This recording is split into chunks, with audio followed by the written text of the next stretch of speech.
العلا بكماله كشف الدجى بجماله حسنت جميع خصاله صلوا عليه وآله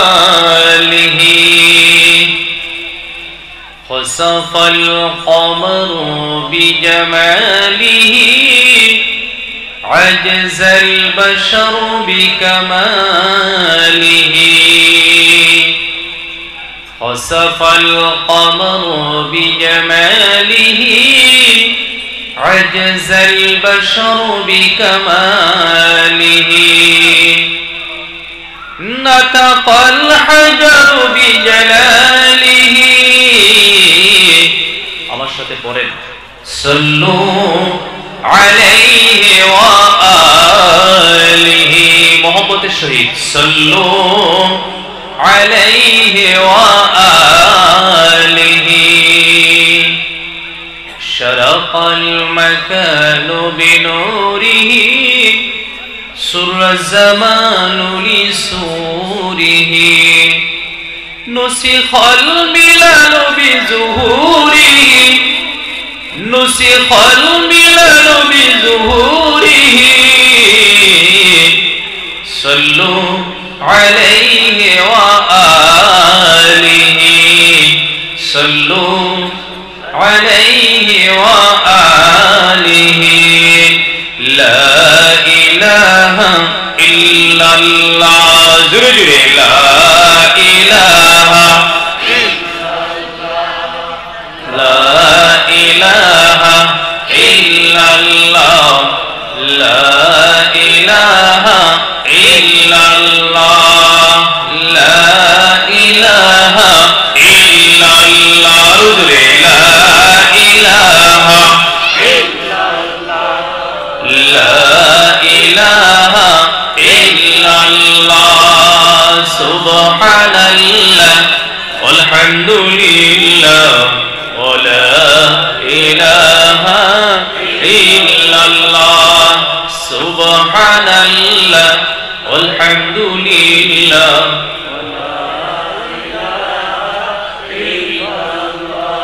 লা ইলাহা ইল্লাল্লাহ লা ইলাহা ইল্লাল্লাহ মুহাম্মাদুর রাসূলুল্লাহ সুবহানাল্লাহ আলহামদুলিল্লাহ ওয়া লা ইলাহা ইল্লাল্লাহ মুহাম্মাদুর রাসূলুল্লাহ সাল্লাল্লাহু আলাইহি ওয়াসাল্লাম। সম্মানিত সভাপতি সাহেব, আকাশের তারকা সদৃশ মাথার তাজ শুরু অতদ এলাকার সম্মানিত উলামা বৃন্দ, আজকের সভায় বিশেষ করে উপস্থিত, আজকের সভার আমন্ত্রিত বিশিষ্ট গণ্যমান্য মুকাররিব সাহেবান, বিশেষ করে আমার সম্মুখে বসে থাকা আমার বাবার বয়সের মুরব্বী সাহেবান, আপনাদের এই দেশের সুশিক্ষিত সমাজ, বিভিন্ন স্কুল কলেজ মাদ্রাসার ছাত্র বন্ধুরা, পর্দার অন্তরালে বসে থাকা অবলা সরলা সর্বগুণে গুণান্বিতা আমার সম্মানিতা মা ও মুহতারমা ভগ্নীগণ, আল্লাহ পাকের লাখ কোটি শুকর ও সুজুদ, যিনি আমাদের সকলকে একটি বিশাল দিনী মাহফিলে দিনের নিসবতে ঈমান ও ইয়াকিন নিয়ে আমলের নিয়তে ইখলাসের সহিত বসার তৌফিক দিলেন। আমরা বলি আলহামদুলিল্লাহ, আর জোরে সুরে আলহামদুলিল্লাহ। সাথে সাথে নবী আকরাম রাসূলে মুকাররম হাদিয়ে সুবুল ফখরে রসুল আমাদের প্রিয় নবীর উপরে আমরা আবার দরুদ পড়ে নেই সাল্লাল্লাহু আলাইহি ওয়াসাল্লাম। সাল্লাল্লাহু আলাইহি ওয়াসাল্লাম, সাল্লাল্লাহু আলা মুহাম্মদ। বুজুর্গ দোস্ত, দীর্ঘ সময় আপনাদের সুপরিচিত জনাব আলহাজ হযরত মাওলানা কারি আশরাফ আলী সাহেব মাদ্দাজিল্লাহুল আলী উনি দিনের কথা রাখলেন। এবার সম্মানিত সভাপতি সাহেবের শুধু শুধু আদেশ পালনার্থে আমি আপনাদের সম্মুখে বসে গেছি।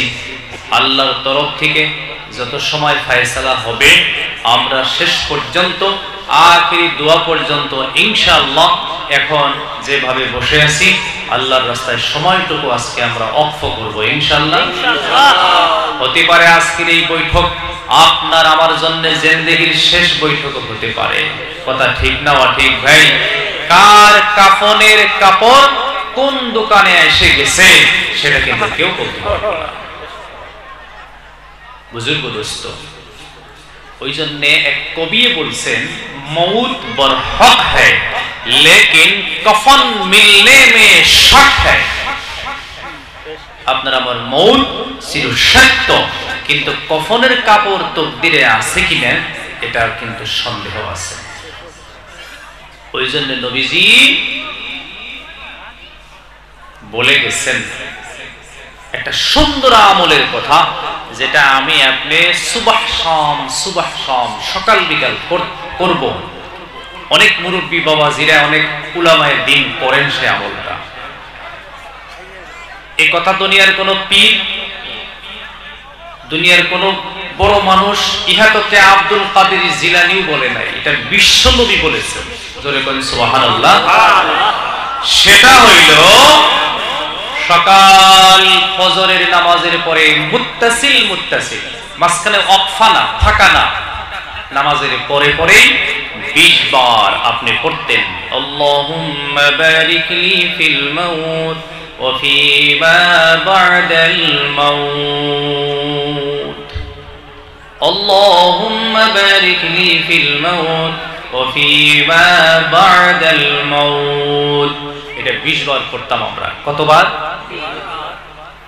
আচ্ছা ভাই, আমি কি আপনাদের খিদমতে একটু দরখাস্ত করতে পারি, আপনারা যদি একটু সুন্দর করে সাহাবাদের মতো বসতেন, সাহাবাদের মতো যদি আমরা বসি, সাহাবাদের একটা আমল নিয়ে যদি কবরে যাই, কবরে আযাবের ফেরেশতা আসবে না। জোরে বলেন সুবহানাল্লাহ। পিছনে আমার কলিজার টুকরা যুবক বন্ধু যারা, আমি আবদার করছি যারা মুরব্বী আছেন সকলেই আমরা চেপে চেপে বলবো। জোরে বলেন মারহাবা। একটু চেপে চেপে বসি, আসেন। আপন আপন যতই করি কেউ তো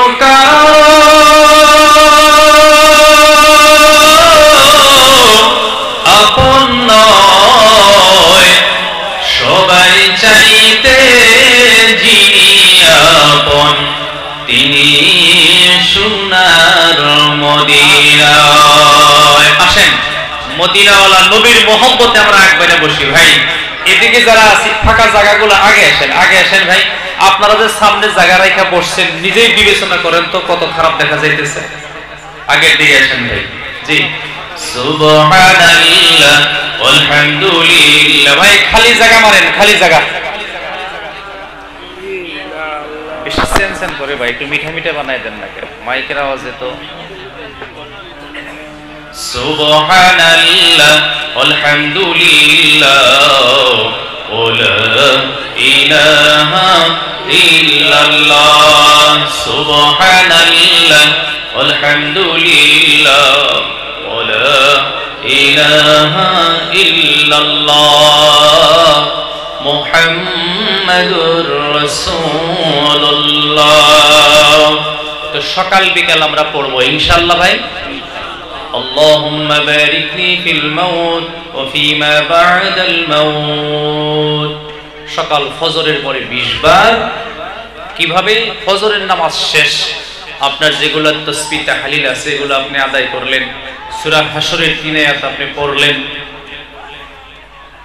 এগুলা তাসবিহ তাহলিল পড়ার পরেও যদি আপনি পড়েন, মোটামুটি কথা হলো নামাজের পরে দুনিয়ার কোনো কথা বলা যাবে না। নামাজের পরে যদি কারোর সাথে গপ্প করেন এরপরে এটা পড়লে ফজিলত হবে না, সওয়াব পাবেন কিন্তু এর ফজিলত পাবেন না। এটা হাদিস শরীফে আসছে।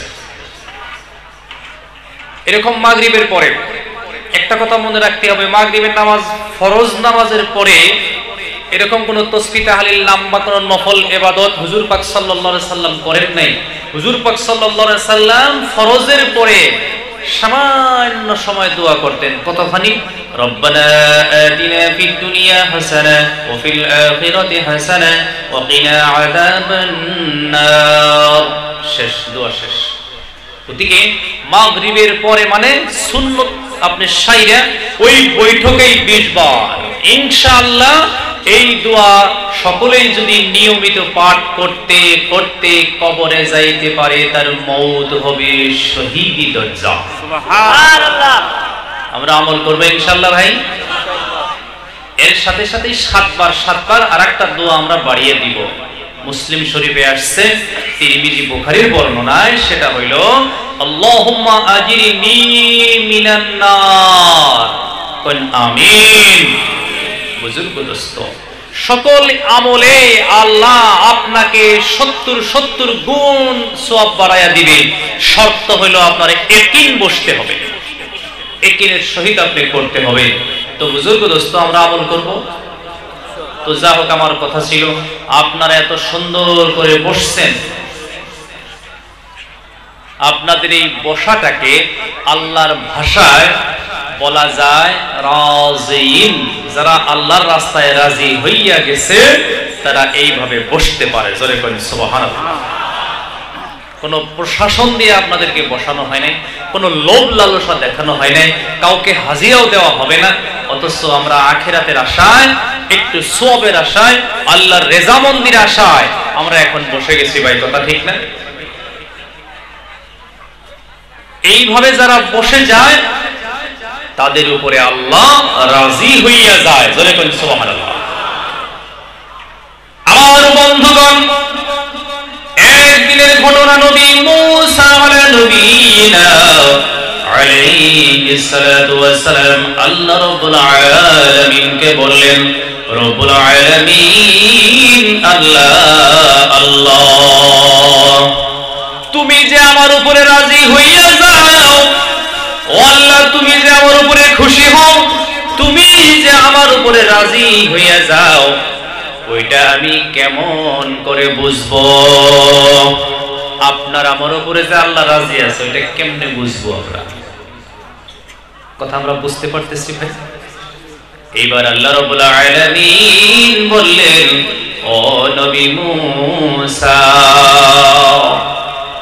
যখন তোমার দিল, যখন তোমার মন, যখন তোমার অন্তর আমি আল্লাহ রাব্বুল আলামিনের উপরে রাজি হইয়া যায়, আমি 1 সেকেন্ড বিলম্ব করি না, আমিও তোমার উপরে রাজি হইয়া যাই। এখন আমরা কার উপরে রাজি?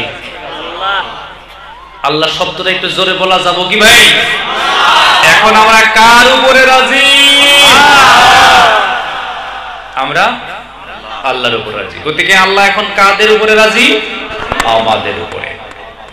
আমার মুসলমান বন্ধুগণ, আজকের এই সভায়, এই ধর্ম সভায় আল্লাহ রাব্বুল আলামিনের হুকুমে এখন যদি আপনার আমার কারো কাছে মালাকুল মউত এসে যায় আর আমরা যদি এখন মরে যাই, আমাদের শহীদি দরজার মউত হবে।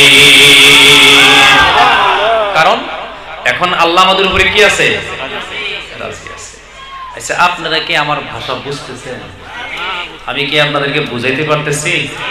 আলহামদুলিল্লাহ। এখানে তো আরেকবার আসছিলাম, এমপি হুজুরের সাথে মৌলানা বদরুদ্দিন সাহেব ছিল, যে গত বছরের আগের বছর বোধহয়। তো বুজুর্গ দোস্ত, আল্লাহ তাবারক তাআলা এখন আমরা, আমাদের সিফত হইল রাজিয়িন।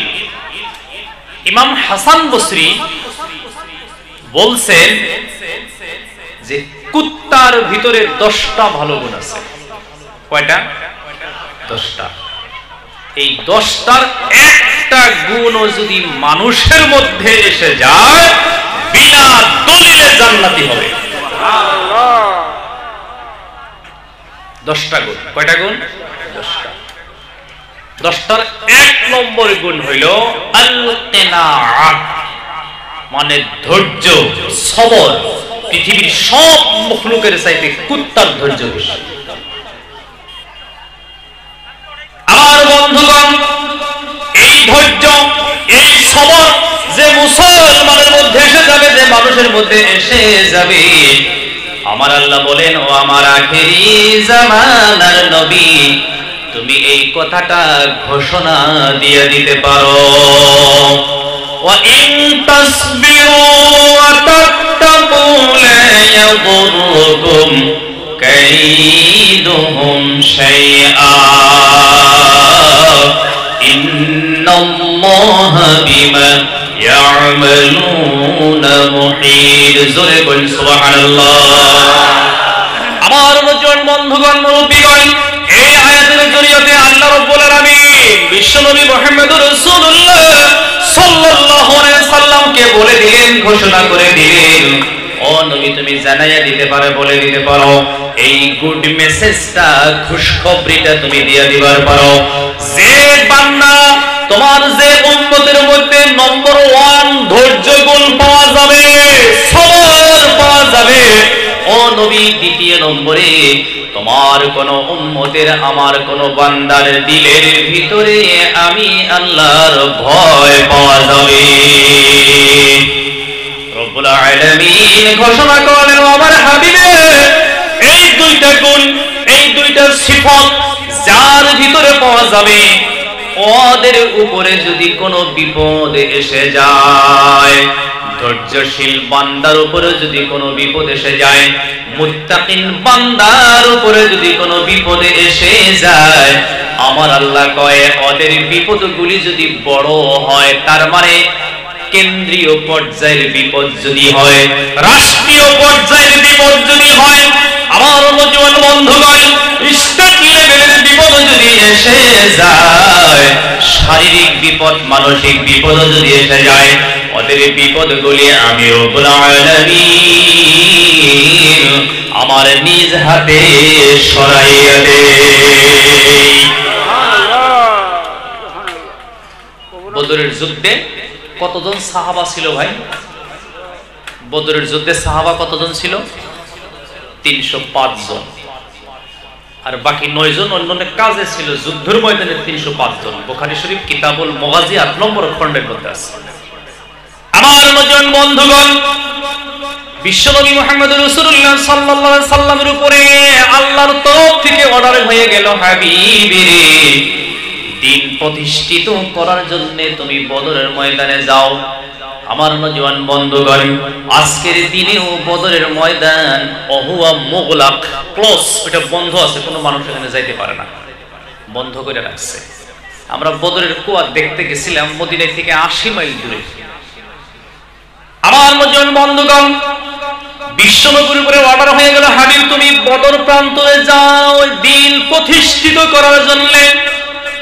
বিশ্বনবী মুহাম্মদ রাসূলুল্লাহ সাল্লাল্লাহু আলাইহি সাল্লাম মদিনায় থেকে 313 জন সাহাবার সঙ্গে নিয়ে বদর প্রান্তরে উপস্থিত হয়ে গেল। নজওয়ান বন্ধুগণ, আমার মুরব্বী বাবাজিরা, কয়েকজনে বিভিন্ন কাজের মধ্যে থাকলো, 305 জন নবীজির সঙ্গে যুদ্ধের ময়দানে রেডি। জোরে জোরে বলেন সুবহানাল্লাহ। যুদ্ধের ময়দানে রেডি হয়ে গেল।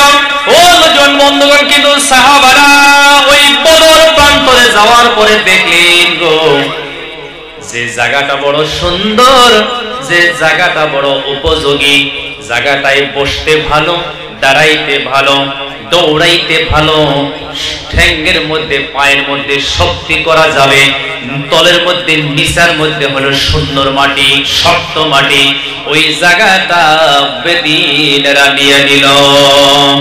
আল্লাহর নবীর সাহাবাদের জন্য যে জায়গাটা রাখা হলো, এটা শুধু রেতলি জমিন, বালি মাটি, বালি মাটি, যেখানে পা রাখা যায় না, বসা যায় না, শক্তি করা যায় না, দৌড়ানো যায় না, বালি মাটিতে কি দৌড়ানো যায় গো? এটা সাহাবাদের বড় বুঝল আর ওজন হয়ে গেল। সাহাবারা বললেন, ইয়া রাসূলুল্লাহ, ইয়া হাবিবাল্লাহ, ও আল্লাহর নবী গো, এখানে আমরা কেমনে যুদ্ধ করব, কেমনে দাঁড়াবো, কেমনে দৌড়াবো? নবী বললেন, সবর, সবর, সবর। জোরে বলেন সুবহানাল্লাহ। এইবার বিশ্বনবী মুহাম্মদ রাসূলুল্লাহ সাল্লাল্লাহু আলাইহি সাল্লাম সাহাবাদেরকে ধৈর্য ধরার কথা বললেন। গভীর রজনী, আগামী কালকে যুদ্ধের ময়দানে সকলে নেমে যাবে। এই রাতে নবীজি সাল্লাল্লাহু আলাইহি সাল্লাম গভীর রাতে একা একা উঠা আল্লাহ রাব্বুল আলামিনের দরবারে হাজির হয়ে গেলেন। রব্বুল আলামিন আল্লাহ আল্লাহ, এই পৃথিবীতে মাত্র 313 জন পারফেক্ট মুমিন, জোরে বলেন সুবহানাল্লাহ। আয় আল্লাহ রব্বুল আলামিন, আগামী কালকে যুদ্ধে 313 জন যদি শহীদ হয়ে যায়, তোমার রাস্তায় মেহনত করার মানুষ দুনিয়া থেকে খতম হয়ে যাবে, দিন প্রতিষ্ঠিত করার মানুষ থাকবে না, ইসলাম প্রচার করার মানুষ থাকবে না। ও আল্লাহ ইয়া রাব্বুল আলামিন ইয়া আকরামাল আকরামিন, আমার এই 313 জন সাহাবাকে নুসরত আর মুদত তোমার কাছ থেকে আমি চাই। নবী দোয়া করতেছেন, আল্লাহর সাথে কথা বলতেছেন। কথা বলতে বলতে বুখারীর বর্ণনায় নবীজি হাত উত্তোলন করেন। নবী আমার ইমোশনাল হয়ে যায়, নবী আমার আবেগিক হয়ে যায়। আমার নজন বন্ধুগণ পিছনে চুপ চুপ করে আবু বকর সিদ্দিক দাঁড়ায় আছে। আল্লাহু আকবার করেন। নবীর এই সমস্ত আবেগিক বয়ানগুলি, বক্তব্যগুলি, দোয়াগুলি যেমন আল্লাহর সাথে নবীজির ঝগড়া হইতেছে, আমার নজন বন্ধুগণ আল্লাহর সাথে সমস্ত কথাগুলি ব্যক্ত করতেছে। দোয়া করেন আবার হাত উপরে উঠায়া দেন। এইভাবে যখন বেশি আবেগী হয়ে গেলেন, আবু বকর সিদ্দিক পিছন দিক থেকে যাইয়া নবীজিকে বুকের সাথে জড়ায়া ধরলেন আর বললেন, ইয়া রাসূলুল্লাহ, ইয়া হাবিবাল্লাহ, আমি আবু বকরের দিলের মধ্যে তিল হইয়া গেছে গো, আগামী কালকে যুদ্ধে আমরা বিজয়ী মালা পরব। ইয়া রাসূলুল্লাহ, ইয়া হাবিবাল্লাহ, আপনার কোনো ভয় নাই, কোনো চিন্তা নাই, আমার দিলের ভিতরে তিল হইয়া গেছে, আমার দিলের ভিতরে বিশ্বাস। ইয়া রাসূলুল্লাহ, আগামী কালকে আমরা বিজয়ী হব। আমার নজন বন্ধুগণ বিশ্বনবী দোয়া শেষ করে আবু বকরের ডান হাত নবীজির বাম হাত মোবারক দিয়ে ধরলেন। দুইটা বলতেছেন, আবু বকর রে, ইতি তাল, আসো আসো, আমার সাথে আসো, আমার সাথে আসো।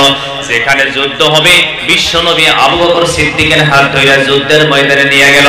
নবীর ডান হাতে একটা লাঠি যুদ্ধের ময়দানে ঘুরতেছে ঘুরতেছে। আমার মুরব্বিগণ, নজন বন্ধুগণ, সর্বপ্রথম যুদ্ধের ময়দানে লাঠি মাটিতে গাড়লেন, বালি মাটি। কথা বুঝে আসছে না রে? লাঠি গাইয়া নবী বলতেছেন, আবু বকর রে, আগামী কালকে এখানে আবু জেহেল মারা যাবে। মারহাবা করেন, মারহাবা। আজ জায়গায় তুলে নিয়ে গেলেন আর বলেন, আবু বকর রে, এই যে আমি লাঠি গাড়লাম, এইখানে আগামী কালকে সাহেবা মারা যাবে। আর এক জায়গায় লাঠি গাড়লেন, নবীজি বললেন, আবু বকর রে, এখানে মুগায়রা মারা যাবে। ওরা ছিল কুফারে কুরাইশের বড় বড় সরদার। ও নওজোয়ান বন্ধুগণ, আল্লাহ রাব্বুল আলামিনের হুকুম হয়ে গেল। এক নম্বরে আল্লাহ রাব্বুল আলামিন ওই গভীর রাতে আকাশ থেকে মুষলধারে রহমতের বৃষ্টি দিতে দিতে এদিন রাজারা যে লাইনটা শক্ত মাটির নিয়েছিল, ওই শক্ত মাটির মধ্যে পানি জমা হইয়া হইয়া জায়গায় আর পাও রাখতে পারে না, পিছল দিয়ে পড়ে যায়। আর পাক্কা মুমিন মুত্তাকিন সাহাবা, ধৈর্যশীল সাহাবা, মুত্তাকিন সাহাবা, পারফেক্ট মুমিন আর ইমানদার 313 জনের যে জায়গাটা ছিল বালু মাটি, বৃষ্টি পড়তে পড়তে পড়তে পড়তে জায়গাটা শক্ত হইয়া যুদ্ধের জন্য উপযোগী হয়ে গেল। ওই জন্য আমার আল্লাহ ঘোষণা করলেন, ওয়া ইন তাসবিরু ওয়া তাত্তাকু লা ইয়াদুররুকুম কাইদুহুম শাইআ। ও নবী, তুমি জানায়া দাও যাদের দিলের ভিতরে আমি আল্লাহর খৌফ আছে, আমি আল্লাহর ভয় আছে, আর যাদের কাছে ধৈর্য গুণ পাওয়া যাবে গো, ওদের উপরে কোনো বিপদ আসলে আমি আল্লাহ নিজ হাতে সরাইয়া দে। মারহাবা করি, মারহাবা। তো বুজুর্গ দোস্ত, আল্লাহ পাক পরওয়ারদিগার আলম ধৈর্যশীলদেরকে বড় মায়া করে। কয় মারহাবা। ইমাম হাসান বসরি ওই জন্য বললেন কুত্তার মধ্যে কয়টা ভালো গুণ? 10টা। আমার নজন বন্ধুগণ, 10টার 1 নম্বর গুণ আল কিনাআত, মানে ধৈর্য। 2 নম্বরের গুণটা হইল as-সলিহিন। সলিহিন শব্দের কেলু আর আবিধানিক অর্থটা হইল, মানে আমরা যাদেরকে বলি সলিহিন, নেককার, নেকভক্ত, পরহেজগার, কথা বুঝে আসছে না নাই আমার নজন বন্ধুগণ? আর যারা নেককার মানুষ, যারা আল্লাহওয়ালা মানুষ গো বন্ধু, ওরা কম খায়, কম আহার খায়। আর পৃথিবীতে সব জীব জন্তুর ভিতরে কুত্তা সবচাইতে কম খায়, কথা বুঝে আসছে না নাই? পাইলে পাইব খাইব, না পাইলে সবর করব, ঠিক না ঠিক? আমার নজন বন্ধুগণ, সলিহিন বান্দা, ওই জন্য আল্লাহ রাব্বুল আলামিন বলতেছেন যারা সলিহিন, যারা নেককার, তাদেরকে আল্লাহ কি করেন? ওয়ালাকাদ কাতাবনা ফিজ জাবুরি মিন বা'দিল যিকর আন্নাল আরদা ইয়ারিথুহা ইবাদিয়াস সলিহুন। জোরে বল মারহাবা। যারা নেককার মানুষ, আমার আল্লাহ ঘোষণা করলেন তাদেরকে আমি জমিনের বাদশাহী দান করি। মারহাবা কই? ওরা জমিনের বাদশা হয়ে যায়, যারা নেককার, যারা দিনদাররা জমিনের বাদশাহী হয়ে যায়। বন্ধুগণ, আল্লাহর নবীর 2 জন সাহাবা, তখন পৃথিবীতে আর সাহাবা নাই, মাত্র 2 জন সাহাবা।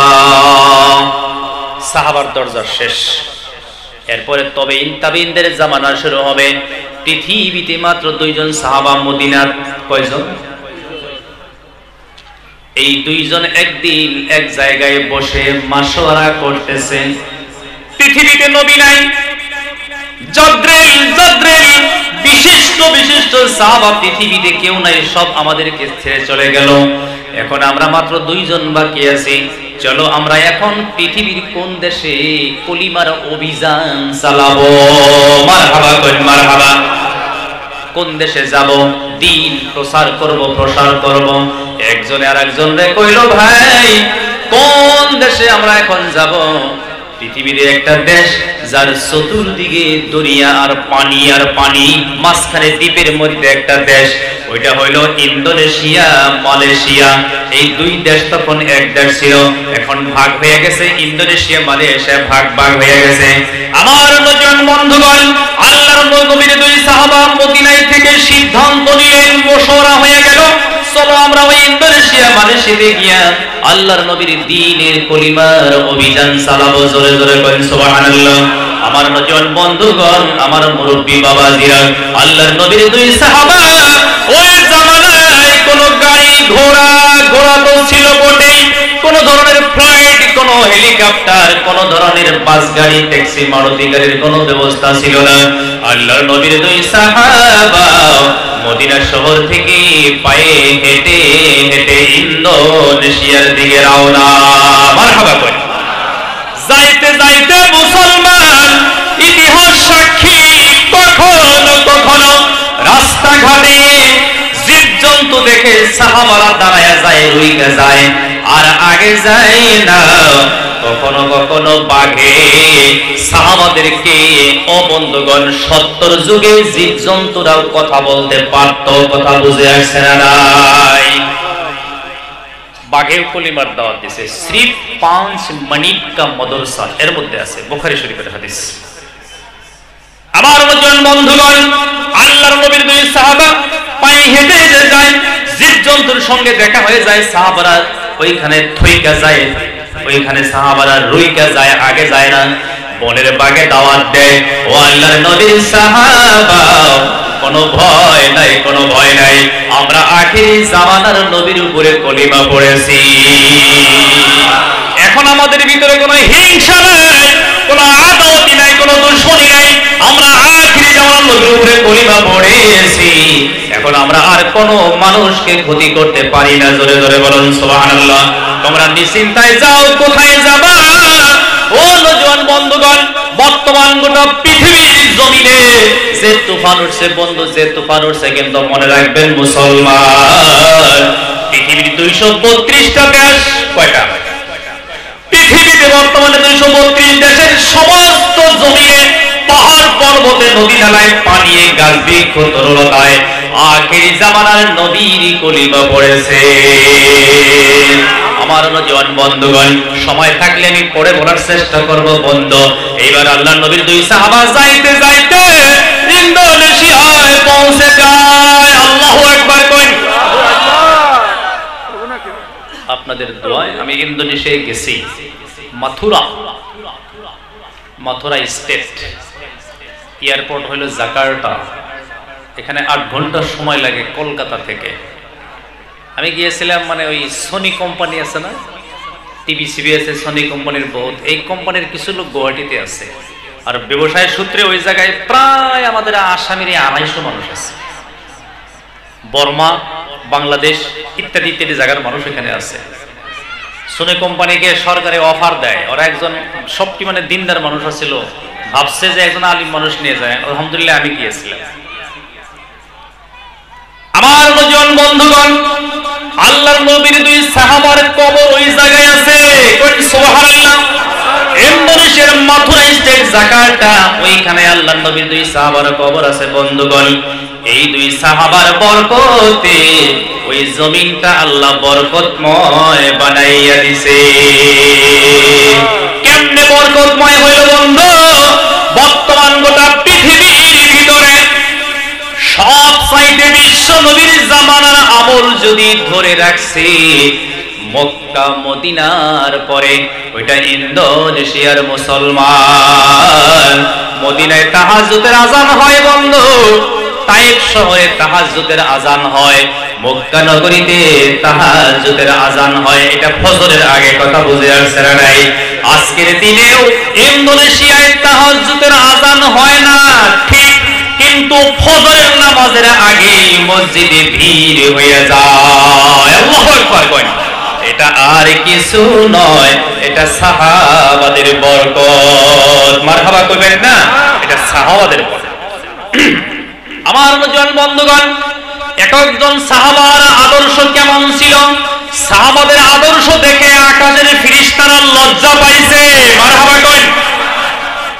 বিশ্বনবী মুহাম্মদ রাসূলুল্লাহ সাল্লাল্লাহু আলাইহি সাল্লামের প্রিয় সাহাবা, সবচাইতে প্রিয়, সবচাইতে প্রিয় শুধু নবীর কাছে নয়, যত নবীর যত উম্মত পৃথিবীতে আসছিলেন সমস্ত মানব জগতের ভিতরে আবু বকর সিদ্দিক রাদিয়াল্লাহু তাআলা আনহু আল্লাহর কাছে ভালো মানুষ।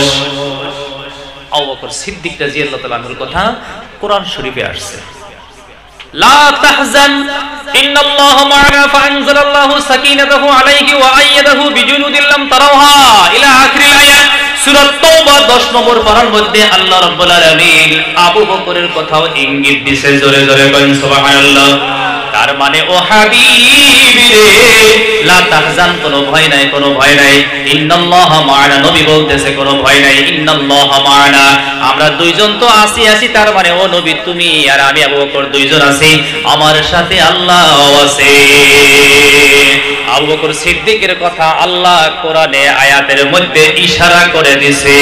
মারহাবা কোন মারহাবা। ও নওজোয়ান বন্ধুগণ, এটা সাহাবাদের বরকত। আল্লাহর নবীর এই দুই সাহাবা ইন্দোনেশিয়ায় পৌঁছে গেল, যে কোনো পদ্ধতিতে ইন্দোনেশিয়ায় পৌঁছে গেলেন। নওজোয়ান বন্ধুগণ, ওইখানে যায়া মানুষকে কলিমার দাওয়াত দিবেন। কথা বলার দরকার আছে না নাই? কি গো, কলিমার দাওয়াত দিতে কথা বলা লাগবে না? কিন্তু এরা ইন্দোনেশিয়ার ভাষা জানে না। আর ইন্দোনেশিয়ার জঙ্গলি মানুষগুলি তখনও আরবদের কোনো ভাষা জানে না বন্ধুগণ। ইতিহাস সাক্ষী, চীন দেশে আল্লাহর নবীর এক সাহাবা যায়। আল্লাহর নবীর সাহাবা নবীর জামানায় গিয়েছিল, 13 বছর ওইখানে থাকে। 13 বছরের চীন দেশে 40,000 মানুষ ইসলাম গ্রহণ করে। ওই সাহাবাকে আমি পরে কথা বলবো নওজোয়ান বন্ধুগণ। ইন্দোনেশিয়ায় দুই সাহাবা ইন্দোনেশিয়ায় যাইয়া কলিমার দাওয়াত দিবে, কথা বুঝে না, ভাষা বোঝা যায় না, কি করা যায়, কি করা যায়। দুইজনে মাশওয়ারা করলো। মাশওয়ারার মধ্যে বরকত আছে না নাই? কি ভাই, আছে না নাই? আমার তাবলীগী বন্ধুরা সব সময় মাশওয়ারা করে। মাদ্রাসার শিক্ষক মাশওয়ারা করে কাম করে। বন্ধুগণ, মাশওয়ারার মধ্যে বরকত আছে। আপনি বিবির সাথে মাশওয়ারা করতেন, আপনার বাচ্চা কাচ্চার সাথে মাশওয়ারা করতেন, মাতা পিতার সাথে, বোন ভাগ্নের সাথে মাশওয়ারা করতেন। যে কাম করবেন ওইটার মধ্যে বরকত হয়ে যাইবে। আমার মতন বন্ধুগণ, আল্লাহর নবী দুই সাহাবা মাশওয়ারা করলো কি করা যায়। একজন আরেকজনকে বলে, আমরা যদি এই দেশে থাকতে চাই আর ভাষা শিখতে চাই, এমনি তো থাকতে দিবে না, এরা হলো জঙ্গলি মানুষ। চলো চলো আমরা একটা বুদ্ধি করি, একটা ভান করি। সেটা হইলো আমরা একটা দোকান দেই। দোকান দিলে আমাদেরকে দেশে থাকতে দিবে, আর দোকানে ডেইলি মানুষ আপ ডাউন করবে, আমরা ভাষা শিখে যাব। কিন্তু ওদের উদ্দেশ্য হইলো নবীর কলিমার অভিযান। কথা বুঝে আসছে না নাই? উদ্দেশ্য হলো দিন প্রচার করা, আর বাকি এগুলা হইলো আপনার উসিলা। কথা বুঝে আসছে না নাই? ও নজন বন্ধুগণ, আমার মুরব্বী বাবাজিরা, এইবার আল্লাহর নবীর দুই সাহাবা ওইখানে দোকান করলো। দোকান করতে করতে 6 মাস পার হয়ে যায়। কয় মাস? পৃথিবীর যে কোনো ভাষা আপনি 3 মাসে শিখবেন। কয় মাস? নন স্টপ ওদের সাথে চলাফেরা, উঠা বসার লেনদেন, ভাবের আদান প্রদান করা লাগবে। যেমন সারাদিন আপনি অন্য ভাষা শিখলেন, অন্য ভাষাভাষী মানুষের সাথে থাকেন, বিকাল বাড়িতে আসলে নিজের ভাষা, এইরকম না। নন স্টপ 3 মাস যে দেশে যে ল্যাঙ্গুয়েজ আপনি চেষ্টা করবেন, আপাতত আপনি বলতে পারবেন। কোন মারহাবা। আল্লাহর নবীর দুই সাহাবা 6 মাস পার করলেন। 6 মাস পরে ভাষা কমপ্লিট হয়ে গেল। নজওয়ান বন্ধুগণ, একদিনের ঘটনা, কয়েকজন জঙ্গলি মানুষ নবীজির দুই সাহাবার দোকানে আসলেন। আয়েশা বলতেছে, ও ভাই, মাঝে মাঝে তোমাদের দোকানটা আমরা তালা মারা দেখি, তোমরা কই যাও? তোমাদেরকে খুঁজে পাওয়া যায় না, মাঝে মাঝে তোমাদের দোকান তালা বন্ধ দেখি, কোথায় যাও? নবীর সাহাবারা হিকমত করে বললেন, আমাদের কার্যসূচি আর কর্মসূচির মধ্যে 24 ঘন্টায় 5 ওয়াক্ত নামাজ আছে। যখন নামাজের সময় হয়ে যায়, আমরা দোকান তালা মাইরা নামাজ আদায় করতে যাই। জোরে জোরে বলেন সুবহানাল্লাহ। ইন্দোনেশিয়ার জঙ্গলি মানুষগুলা প্রশ্ন করলো, ও ভাই, তোমরা যে নামাজ পড়তে যাও, দোকানটা যে বন্ধ রাখো, বেচাকিনি বন্ধ রাখো, নামাজ পড়লে কি লাভ হয়, কি ফায়দা হয়? আল্লাহর নবীর সাহাবারা বললেন, ও ভাই, নামাজ এমন একটা আমল, এমন একটা ভালো কাম, এমন একটা প্রেয়ার, যেটা করলে দোকানে বরকত হয়। জোরে বলেন সুবহানাল্লাহ। আজকের দিনে বিশ্ব নবীর হাদিস। ও নজওয়ান বন্ধুগণ, সাহাবাদের একটা ঘটনা আর ওয়াকিয়াত থেকে জুজি ছোট ছোট মাসাইল বের করা যায়। ও বন্ধুগণ, আজকের কোন মুসলমান যদি দোকানি হয়, ব্যবসায়ী হয়, মুয়াজ্জিনে আজান যদি দিয়ে দেয়, আজান দেওয়ার পরে দোকান বন্ধ করে মসজিদে যদি এসে যায়, দোকানের তালা বন্ধ থাকলো, দোকানের দরজা বন্ধ রইল, দোকানের ঝাপ বন্ধ রইল, বন্ধ, আল্লাহর রহমত বন্ধ হয় নাই। সুবহানাল্লাহ কই? ওই দোকানের মধ্যে আল্লাহর তরফ থেকে বরকত বন্ধ হবে না। তার কারণ যে সময় আবার ঘরে যাইয়া তালা খুইলা বিসমিল্লাহর সহিত দোকান শুরু করবে, ওই দোকানের মধ্যে আল্লাহ বরকত দিতে থাকবে। ও নজওয়ান বন্ধুগণ, এইবার ইন্দোনেশিয়ার দুই সাহাবা বলতেছে, ইন্দোনেশিয়া যে গেলেন দুই সাহাবা, এরা বলতেছেন নামাজ পড়লে বরকত হয়। ইন্দোনেশিয়ার জঙ্গলি মানুষেরা তখন কি বলল, ইতিহাস সাক্ষী। ও মুসলমান, ও যুবক বন্ধুরা, আমার মুরব্বীরাগণ, তখন ইন্দোনেশিয়ার জঙ্গলি মানুষ বলল, আজ থেকে আমরাও নামাজ আদায় করব। সাহাবাদের চরিত্র আর আখলাক দেখে ফেরেশতারা লজ্জা পাইছে। কোন মারহাবা। ওদের আদর্শ দেখা, ওদের নীতিমালা দেখা, ওদের সমস্ত আইন কানুন, ওরা নবীজিকে মডেল বানাইছিল বন্ধু। ওদিকে সাহাবাদেরকে দেখলেই ওই যুগের ইতিহাস আর সাক্ষী, ওই যুগের ইহুদি নাসারারা কি বলতো। একদিনের ঘটনা, আল্লাহর নবীর সাহাবা আবু বকর সিদ্দিক রাদিয়াল্লাহু তাআলা রাস্তা দিয়ে হাইটা হাইটা যায়, দুই ইহুদি ভাই এক জায়গায় বসে কথা বলতেছে। একজন আরেকজনকে জিজ্ঞাসা করলো, ওইটা কে আসতেছে গো? উনি উত্তর দিলেন, ইনি হইলেন আবু বকর। আরেকজনে কয়, না না না না, এটা আবু বকর না। বলে তাহলে কে? বলে এইটা আল্লাহর কোরআন হেঁটে হেঁটে যায়। এই ছিল সাহাবাদের আদর্শ বন্ধুগণ। ইন্দোনেশিয়ায় ওই দুই সাহাবা থেকে হাজার হাজার লাখ লাখ মানুষ ইসলাম গ্রহণ করে। ধরে কোন সুবহানাল্লাহ। আমার নজন বন্ধুগণ, আল্লাহ নবীর সাহাবার পদার্পণ হয় কদম যায় ইন্দোনেশিয়ার জমিনে পড়ে যায় বন্ধুগণ। ওইখান থেকে ইন্দোনেশিয়ার মধ্যে ইসলামের আমল চালু হয়ে যায়। এই যে আপনার বার্মা ও বন্ধুগণ, মিয়ানমারের নাম ছিল ইসমুহু আরাকান, বাদা তাগায়্যারা ইসমুহু মিয়ানমার। মামলাকাতু আরাকান মামলাকাতুন মুসলিমাতুন তাহাদ্দুহা শামাল সিন ওয়া মিন জুনুবিহা থাইল্যান্ড ওয়া মিন শারকিহা গারবিহা বাংলাদেশ। ওই দেশের একটা বিবৃতি পড়ছিলাম, মিয়ানমারে 1250 বছর ইসলাম কায়েম আছে। কত বছর? এটা মক্কা থেকে 8 মাইল যাইতে হয় মিউজিয়ামে। পৃথিবীর সব দেশের ইতিহাস আপনি পাবেন সেখানে, কোন সময় কোন জামানায় কোন ভাবে কোন দেশে কিভাবে মুসলমান আবাদ করছিল। ভারতের জমিনে 5 জন সাহাবার পদার্পণ হয়। কয়জন? বাংলাদেশে 3 জন সাহাবার এখনো পর্যন্ত কবর আছে বন্ধুগণ। এটা শাহজালাল মুজাররদে এমনের জামানা। জোরে জোরে কইন সুবহানাল্লাহ, মারহাবা কইন। আমার নজন বন্ধুগণ, চীন দেশে সর্বপ্রথম একজন সাহাবা যান, ওনার নাম আলী কাবসা। আলী কাবসার কোরআন তেলাওয়াত শুনে 40,000 চাইনা মানুষ ইসলাম গ্রহণ করে বন্ধু। এরপরে আজকের দিন সাক্ষী, চীন দেশে 70 জন সাহাবার কবর আছে। মারহাবা কই, মারহাবা।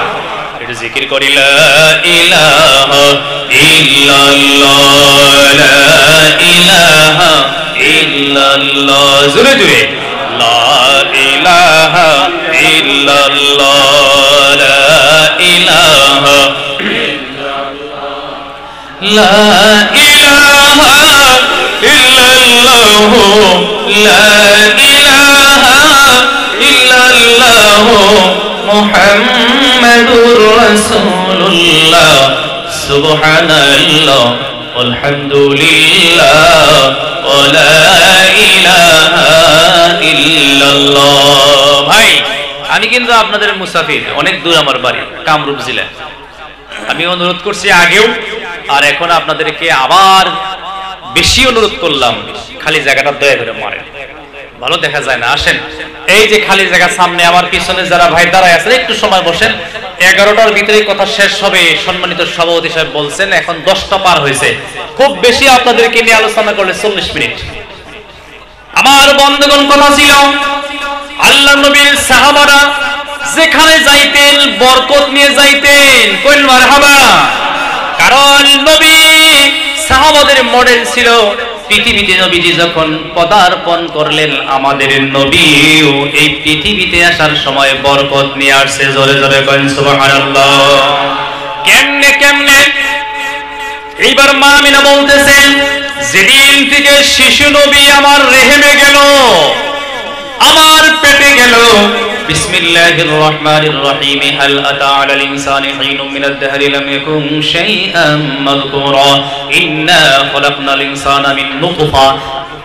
এখানে নুতফার কথা আসছে বন্ধুগণ। যখন বিশ্বনবী নুতফা আকারে, অনজন বন্ধুগণ, মা আমিনা বলতেছে আমার রেহেমের মধ্যে যখন এসে গেল, যখন 1 মাস করে 2 মাস করে আস্তে আস্তে সময় যাইতেছে, মা আমিনা বলে যখন আমার শিশু নবী মুহাম্মদ পেটে 4 মাস পার করলো। কয় মাস? আপনারা কি ঘুমাইছেন? কয় মাস পার করলো? মা আমিনা বলতেছেন তখন আমার ধারণা হলো আমার পেটে কোনো সাধারণ শিশু নয়, এইটা বোধহয় মহা মানুষ আসতেছে। তার কারণ হলো মা আমিনা বলে, আমি যখন মক্কা নগরীতে ওই আমার ভাঙ্গা খেজুরের ছাউনির ঘরে বসে থাকতাম, মক্কা নগরী পৃথিবীর ভিতরে মিডিল পয়েন্ট। কথা বুঝে আসছে না নাই? কাবাগরটা পৃথিবীর মিডিল পয়েন্টে আছে, আর কাবাগর যে জায়গাটার মধ্যে আছে বন্ধুগণ, এটা পৃথিবীর সবচাইতে উঁচা জায়গা। জোরে জোরে কইন মারহাবা। আপনি কোনোদিন মক্কায় গেলে আকাশে তাকায় দেখবেন, জীবনে মেঘ ধরবে না, কারণ এত উপরে আছে ওই জায়গাটা। কথা বুঝে আসছে না নাই? অনজন বন্ধুগণ, এইবার আসেন বিশ্বনবী মুহাম্মদ রাসূলুল্লাহ সাল্লাল্লাহু আলাইহি সাল্লামের আম্মা জান আমিনা বলতেছেন, আমি অনুভব করতে পারলাম, ধারণা করতে পারলাম আমার পেটে বোধহয় মহা মানুষ আসছে। তার কারণ হইল মক্কা নগরী থেকে শাম দেশ 400 মাইল দূরে। কয় মাইল? মক্কা নগরী থেকে শাম দেশ 400 মাইল দূরে আল্লাহ রাব্বুল আলামিন শিশু নবীর বরকতে আমার চোখের দৃষ্টি এত বাড়াইয়া দিল, মক্কায় বসে বসে আমি শাম দেশ দেখি। বরকত শুরু হয়ে গেছে মুসলমান। মা আমিনা বলতেছে অন্যান্য মহিলারা যখন পেটের মধ্যে জরায়ুর মধ্যে ডিম্ব, আমার বন্ধুগণের ডিম্বাণুগুলা ঢুকে যায়, পুরুষের উভাম আর ডিম্বাণুগুলা যখন মহিলাদের জরায়ুর মধ্যে ঢুকে যায়, মা আমিনা বলে অন্যান্য মহিলারা যখন গর্ভবতী হয়ে যায় ওদের কয় আন্দেশা হয়, ওদের বমির ভাব হয়। আমি আমিনা এক থেকে মুবাররা পাক, জোরে বলেন সুবহানাল্লাহ। মা আমিনা বলে আমি তখন চিন্তায় পড়ে গেলাম, আমারটা কেন আনকমন, এমনি কেন হয়? অন্য মহিলাদের মতো কিনকিনে চিনচিনে কোনো ব্যথাও আমার পেটে নাই। মা আমিনা বলতেছেন আস্তে আস্তে আমার দিন যায়, আমার মাসিক বন্ধ, আমি সিদ্ধান্তই উপনীত হয়ে গেলাম আমার পেটে বাচ্চা। কিন্তু আমার একটা ধারণা হইতেছে 1-2 মাস করে করে সময় পার হয়ে যায়, আমি আগের মতো নরমাল, অন্য মহিলাদের মতো আমার পেট উঁচু হয় না। আল্লাহু আকবার কইন। তার মানে এটা বিশ্বনবী পৃথিবীতে আসছেন বরকত নিয়ে অন্য মানুষের মতো নয়। কথা বুঝে আসছে না নাই? মা আমিনা বলতেছে 10 মাস 10 দিন যখন পার হয়ে যায়, আল্লাহ রাব্বুল আলামিন আমার পেটের শিশু নবীর বরকতে ওই রাতে আমি ঘর থেকে একটু বের হয়ে দেখলাম तमाम পৃথিবীটা আলোকিত হয়ে গেছে। तमाम পৃথিবীর মধ্যে নূরে আর নূর, জোরে কইল মারহাবা। শামাইল তিরমিজি সাক্ষী, সাহাবারা বলতেন যখন প্রিয় নবী মসজিদে নববীর ভিতরে ঢুকে যাইতো, ও নওজোয়ান বন্ধুগণ, নবী ঢুকতেই तमाम মসজিদে নববীর মধ্যে যেমন একটা লাইট জ্বলে যাইতো। নবী কথা বলতেন মুসলমান, নবীর নাক ছিল তরবারির মতো ধারাল, জোরে কইল মারহাবা। নবী যখন কথা বলতেন কোন অ্যালুমিনিয়াম, কোন ধরনের সীসার উপরে রোদ পড়লে সিলিক দেয়, সাহাবারা বলতেন বিশ্ব নবীর নাকে থেকে আমরা ধারণা করতাম নূরের ঝলক বের হতেছে। মা আমিনা বলে আমি বড় তাজ্জব হয়ে গেলাম, আমার ঘরটা বড় আলোকিত হয়ে গেল, বাইরে গেলাম গোটা পৃথিবী আলোকিত হয়ে গেছে। মা আমিনা বলতেছে এইভাবে আমার সময় যায়। যখন আস্তে আস্তে সুবে সাদিক সুবে কাজিবের মাঝামাঝি ঘনায় আসলো, এখন আমার মনে পড়ে গেল আমার যে সন্তান প্রসব, আমি যে আজকে ডেলিভারি করব, কোন দাইমা তো আমার পাশে নাই। চিন্তা ভাবনা করতে করতে মা আমিনা বলেন আমার ঘরে দেখলাম প্রতিটি যুগের 4 জন রমণী, 4 জনই জান্নাত থেকে এসেছে। তার ভিতরে আমি মা আমিনা 2 জনকে চিনতে পারলাম আর 2 জনকে চিনি নাই। তার ভিতরে আছে বিবি মরিয়ম আর বিবি আসিয়া। মারহাবা কইল মারহাবা। বরকত শুরু হইল, পৃথিবীতে নবী আসতেছেন বরকত নিয়ে। ও নওজোয়ান বন্ধুগণ, আমার মুরব্বি বাবা দিয়ে এইভাবে বরকত নিয়ে আসতেছেন। মা আমিনা বলতেছেন যখন আমার ডেলিভারি হয়েই গেল, অন্য মহিলাদের মতো হলো না। ডেলিভারির পরেও আমি দেখলাম 1 ফোঁটা খুনও প্রবাহিত হয় না, 1 ফোঁটা খুন প্রবাহিত হয় নাই। অথচ আমি আপনি মার পেট থেকে আসতে বালতি বালতি খুন প্রবাহিত হয়েছে। মা বেহুশ হয়ে গেছে, মা অস্থির হয়ে গেছে। বন্ধুগণ গেছে না নাই? তখন আল্লাহ রাব্বুল আলামিন মার ব্রেনে জাগাইয়া দিয়েছে, তোমার সন্তানের মুখের দিকে তাকাও। যেমনে মা তাকাইছে সারা 10 মাস আর ডেলিভারির কষ্ট আল্লাহ দূর করে দিয়েছে। ও বন্ধুগণ, সে মাকে আজকে আমরা ভুলে থাকি, কথা ঠিক না ঠিক? ও বন্ধুগণ, মা বাবার খিদমতের কথা আসছে। বাবার কাপড়, বাবা যখন বুড়া হয়ে যায়, বাবা ইনকাম করতে পারে না, বাবার শরীরে শক্তি থাকে না, বাচ্চাদের মতো হয়ে যায়, কথায় কথায় বাবার চোখ থেকে পানি বের হয়ে যায়, কথা ঠিক না ঠিক? আমার নজন বন্ধুগণ, ওই জন্য আমার নবী ঘোষণা করে গেলেন, তোমরা মাতা পিতার খেদমত নিজ হাতে করো, তোমাদের বিবি দিয়া না, নিজে করো।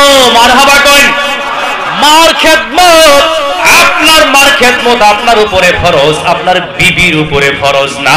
আপনার বিবি যদি খেদমত করে ওইটা ফজিলত হবে। জোরে জোরে কইন সুবহানাল্লাহ। আপনার বাবা বয়স হয়ে গেছে, বাবা এখন বয়সস্থ মুরব্বী, বাবার ইনকাম নাই, বাবা কামাই করতে পারে না, কামাই অর্জন বাবা করতে পারে না। বাবা আরে তখন আপনি ছোট্ট বাচ্চার মতো জিজ্ঞাসা করেন, আওলাদকে জিজ্ঞাসা করে আপনি বাজারে যান না নাই, তোমার কি লাগে, তুমি কি খাইবা, বাবার পাশে বসে যাও, বাবার পিঠে হাত দাও, বাবার জিজ্ঞাসা করো তুমি কি খাবা, তোমার কি খাইতে মন চায়, বাবা আমি তো বাজারে যাব। এইভাবে যদি আপনি বাবার খিদমত করেন, যারা বাবারে রাজি করে তারা পৃথিবীতে ধনী হয়ে যায়। যারা মারে রাজি করে দুনিয়া আখিরাতের ইজ্জত হাসিল করে। ও মুসলমান, বাবার একটা কাপড় আপনি ধুইয়া দেন, কাপড়টা ধুইয়া, পাঞ্জাবিটা বাবার ধুইয়া, টুপিটা ধুইয়া সুন্দর করে লিল দিয়ে একটু ইস্তারি করে দেন। যখন আপনি বাবার কাপড়টা ধুইয়া দিবেন তখন কাপড় শুকাইবার আগে আগে আপনার জীবনের গুনাহ মাফ হয়ে যাবে। মার কাপড় ধুইয়া দাও মুসলমান, দুনিয়ার জিন্দেগিতে তুমি ইজ্জত পাইবা। মারহাবা কই। ওয়াশকুরুনি কেমনে ইজ্জত পাইলো? বিশ্বনবী মুহাম্মদ রাসূলুল্লাহ সাল্লাল্লাহু আলাইহি সাল্লামের ইন্তেকালের সময় ওমর ফারুক গিয়া বললেন, ইয়া রাসূলুল্লাহ, ইয়া হাবিবাল্লাহ, আমি একটা বর্তন নিয়ে আসছি। ওই জামানায় কাগজ ছিল না, বাসনের মধ্যে লিখতেন, মাটির বর্তনে লেখাপড়া করতেন। নবীজিকে বললেন, ইয়া রাসূলুল্লাহ, ইয়া হাবিবাল্লাহ, আপনি আমার এই বর্তনের মধ্যে কিছু নসিহত লেখা যান। নবীজি বললেন, কোনো কিছু লেখা লাগবে না রে উমর, আমি মারা যাওয়ার পরে আল্লাহর কালাম থাকবে। মারহাবা কই। আমি মারা যাওয়ার পরে আমি রাসূলের হাদিস থাকবে, আর কোনো নসিহতের দরকার নাই। ওমর ফারুকের পরে বললেন, ইয়া রাসূলুল্লাহ, ইয়া হাবিবাল্লাহ, আপনার ইন্তিকালের পরে যদি এই দেশে কোনো সময় মহামারী দেখা দেয়, মহামারীতে বুখারী শরীফের ভাষায় এটাকে বলা হয় আল মাতউন।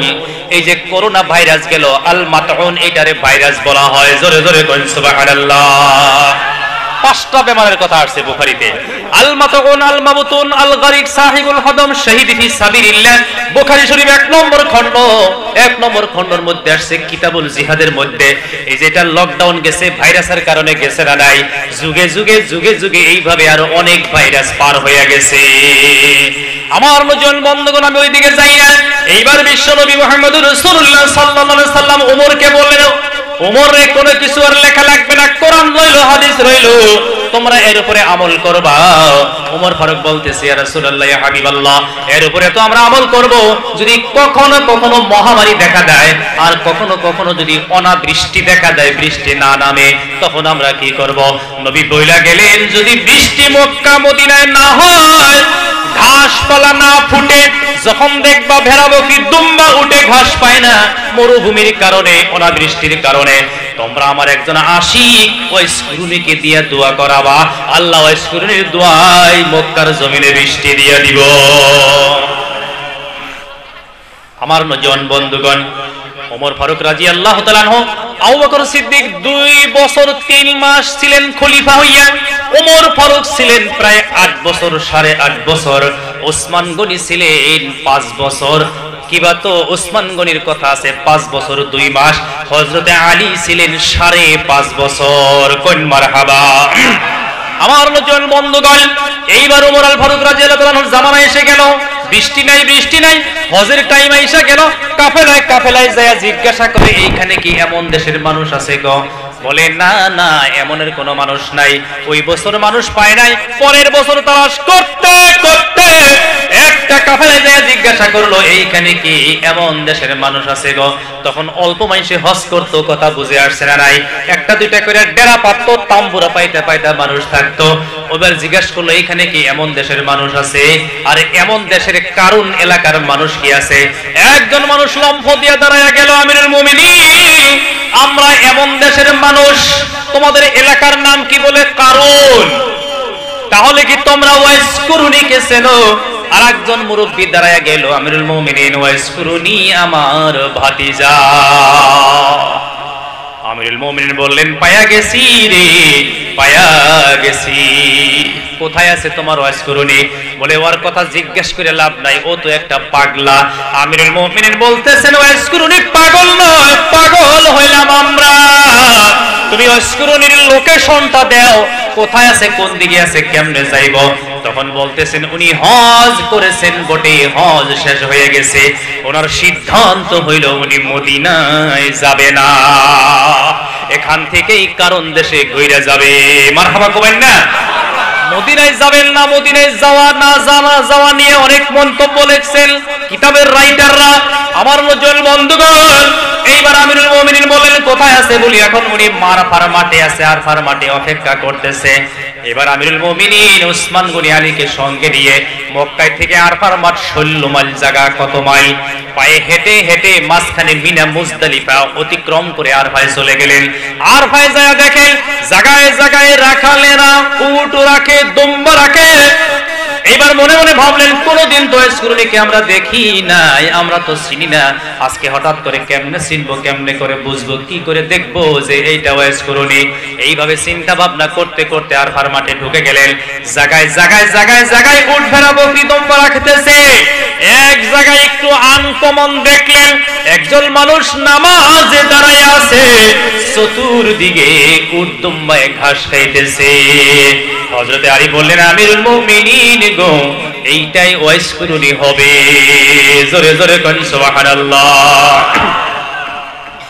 চেহারা সুন্দর কিন্তু নামাজে আছে, ওনারাও দাঁড়ায় রইলেন।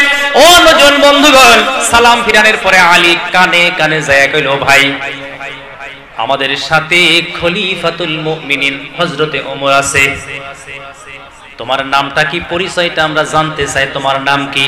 ওয়াইসকুরনি বললেন আমার নাম হইল আব্দুল্লাহ। কি নাম কইছে? আব্দুল্লাহ। এই কথা নাই, কথা কনা, আমার নাম আব্দুল্লাহ। আমার নজন বন্ধুগণ বলতেছেন আমার নাম হলো আব্দুল্লাহ, আমার নাম হলো আব্দুল্লাহ। বলে না না, ছোট্ট কালে তোমার মা তোমার নাম কি রাখছিল? বলতেছে আমার মা নাম রাখছিল সেটা হলো ওয়েস। এইবার ধরা পড়ে গেল। জোরে জোরে কোন সুবহানাল্লাহ। আমিরুল মুমিনিন বলতেছেন এইটাই ওয়েস কুরুনি।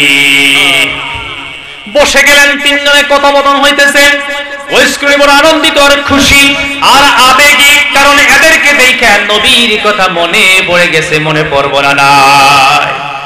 জিজ্ঞেস করছে কি জন্য ভাই?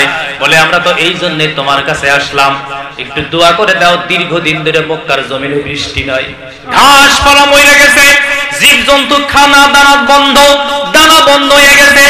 এইবার ওইসকুরে বলতেছে আমি বড় লজ্জা পাইলাম গো, আমি সাধারণ মানুষ, আপনারা রাসূলুল্লাহর সাহাবা, আপনারা দোয়া করেন। বলে না না, আমরা দোয়া করব না, বিশ্ব নবী তোমার কথা কইয়া গেছে। ওই স্ক্রিনে দুই চোখের পানি ছেড়ে দিয়ে দরদর করে পানি ছাড়তেছে আর কাঁদতেছে আর বলতেছে আমিরুল মুমিনিন আপনি থাকতে আমি দোয়া করলে বেয়াদবি হবে, আপনি দোয়া করুন। বলে না না, নবীজির কথা আমরা মানতেই হবে, আর আমি আমিরুল মুমিনিন হইয়া তোমারে অর্ডার করলাম দোয়া করো। দোয়া ধরতে দেরি, দোয়া শেষ করবার আগে আগে মক্কার জমিনে আল্লাহর রহমতের বৃষ্টি। ও নজওয়ান বন্ধুগণ, ঘটনাটা আমি এই জন্যই বললাম, ওয়াইস কুরুনি কোনো আলিম ছিল না, কোন দেশের বড় বাদশা ছিল না, কোন নবীদের সাহাবাও ছিল না গো বন্ধু। ওয়াইস কুরুনি ছিল মার খেদমতগার। জোরে জোরে কোন সুবহানাল্লাহ। মারে কাঁধে করে নিয়ে ঘুরতো, মার জরুরত পুরা করে দিত, মারে ঘরে থাকা পর্যন্ত হজে যায় নাই। জোরে কোন সুবহানাল্লাহ।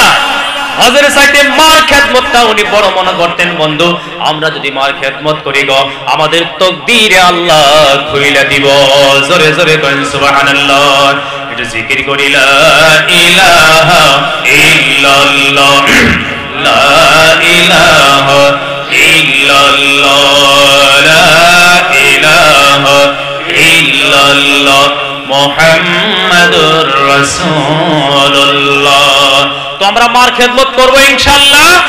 আল্লাহর দেখাও যুবক বন্ধুরা করবো ইনশাআল্লাহ। আমার নজওয়ান বন্ধুগণ, মা বাবার দোয়া থাকলে এক নম্বরে আপনি দুনিয়ার মধ্যে ধনী হইবেন, আখিরাত দুনিয়ার মধ্যে ইজ্জত পাইবেন। দুই নম্বরে মাতা পিতার নেক দোয়া থাকলে আপনার হায়াত দারাজ হয়ে যাবে। ও নজওয়ান বন্ধুগণ, সময় থাকলে মাতা পিতার ওয়াজ করা যাবে। আমরা আগের কথাই চলে যাই। মা আমিনা বলতেছেন, আমার ঘরে দেখলাম জান্নাতি কয় নারী। কথা মনে পড়ছে না রে? মা আমিনা বলেন, অন্য কোন মহিলার মতো আমার পেটে কোনো ব্যথা নাই, ডেলিভারির কোনো কষ্ট নাই। আপসে আপসে আমার গর্ভে থেকে বিশ্ব নবী এসে যায়। আমি বড় তাআজ্জুব হইলাম। মা আমিনা বলতেছে, আমি বড় তাআজ্জুব হইলাম, আচরিত হইলাম। শিশু নবী মুহাম্মদ সাল্লাল্লাহু আলাইহি সাল্লাম আমার গর্ভে থেকে, পেটের থেকে মাটিতে পয়রা একজন মুরব্বী মানুষের মতো সিজদায় পড়ে গেল। ও নজওয়ান বন্ধুগণ, নবী বুঝাইয়া দিল, আমি পৃথিবীতে আসলাম আল্লাহ পাককে সিজদা প্রতিষ্ঠিত করার জন্য। জোরে জোরে কোন মারহাবা। দুনিয়ায় সবচাইতে যত ইবাদত আছে, যত বন্দেগী আছে, আল্লাহর কাছে প্রিয় বন্দেগী সবচাইতে সেটা হলো নামাজ। কোন সুবহানাল্লাহ। একদিন আমাদের প্রিয় নবী মসজিদে নববীতে আসরের নামাজ পড়াইতেছেন। কোন নামাজ? আপনাদের কষ্ট হইতেছে কি? আসরের নামাজ পড়াইতেছেন। নামাজ পড়তে পড়তে, নবী ইমাম ছিলেন, পিছনে সাহাবারা মুক্তাদি দাঁড়ায় আছে। নামাজ পড়তে পড়তে পড়তে পড়তে বিশ্ব নবী এইভাবে নামাজ 2 রাকাত হয়েছে আর 2 রাকাত বাকি। নামাজের মধ্যেই কি যেন ধরতে গেলেন, নামাজের মধ্যে ধরতে গেছেন নবী।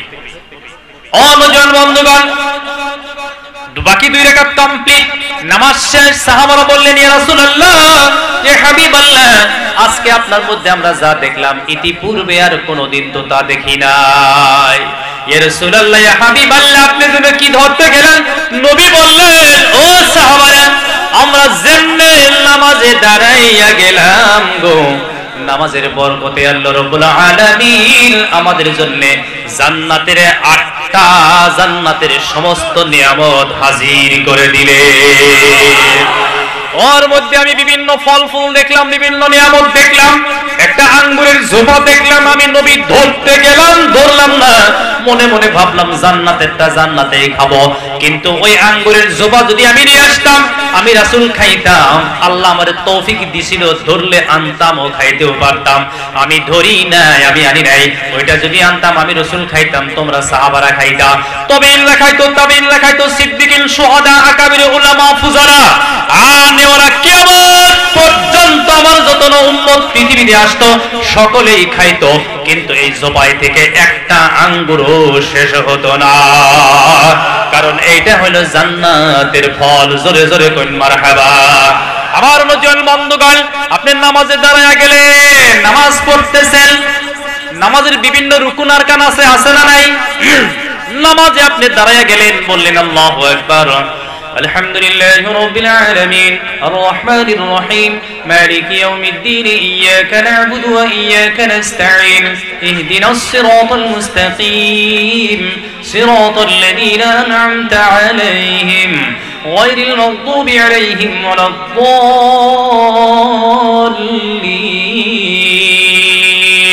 আপনি সূরা ফাতিহা পড়লেন, সূরা ফাতিহার পরে আরেকটা সূরা আপনি পড়লেন।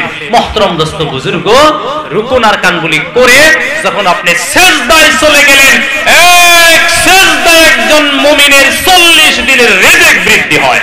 সুবহানাল্লাহ। এটা হলো নামাজের মারিফত। জোরে কোন সুবহানাল্লাহ বিহামদি। মারিফত অন্য কোন জায়গায় নাই, মারিফত কোন পিরিপিরাকির মধ্যে নাই গো বন্ধু, মারিফত হলো নামাজের মধ্যে। আল্লাহু আকবার। এটা জিকির করি, লা ইলাহা ইল্লাল্লাহ, জোরে জোরে লা ইলাহা ইল্লাল্লাহ। সবাই কি 11টায় শেষ হবে? লা ইলাহা ইল্লাল্লাহ, জোরে জোরে লা ইলাহা ইল্লাল্লাহ, মুহাম্মাদুর রাসূলুল্লাহ। আমার নজর বন্ধুগণ, কথা ছিল, মা আমিনা বলতেছেন, শিশু নবী আমার গর্ভে থেকে পড়ে সিজদা করলো, তার মানে নবী পৃথিবীতে নামাজ প্রতিষ্ঠিত করে দেখাইলো। আর নবীজি বরকত নিয়ে আসলো। ও মুরব্বিগণ, আমার নজর বন্ধুগণ, এইবার মা আমিনা বলতেছে, এক দুই করে করে আমার শিশু যখন কিছু বড় হয়ে গেল, ওই সময় তায়েফ শহর থেকে এক দুই করে করে একটা কাফেলা মক্কা নগরীতে আসলো। আমাদের বাচ্চাগুলা নিয়ে যাবে, আমরা কিছু টাকা দেওয়া লাগবে, 2 বছর 3 বছর 5 বছরের এগ্রিমেন্ট হবে, বাচ্চা লালন পালন করে স্বাস্থ্যবান বানায় দিবে। এটা আরবের নিয়ম ছিল গো, আগে কথা বুঝে আসছে না নাই? ওই জামানায় তায়েফ থেকে একটা কাফেলা মক্কায় যাবে। মা হালিমাতুস সাদিয়া বলতেছে, কাফেলার সাথে আমিও বের হয়ে গেলাম, আমার স্বামীর সঙ্গে আমার শিশুপুত্র আব্দুল্লাহ সঙ্গে আছে। আমরা একটা উটের পিঠে সওয়ার হইয়া তায়েফ থেকে কাফেলার সঙ্গে যাইতে যাইতে লক্ষ্য করে দেখলাম আমার উটনিটা বড় দুর্বল, যাইতে পারে না, হাঁটতে পারে না, মাঝে মাঝে বসে যায়। দুর্বল উটনি, আমার কমজোর উটনি।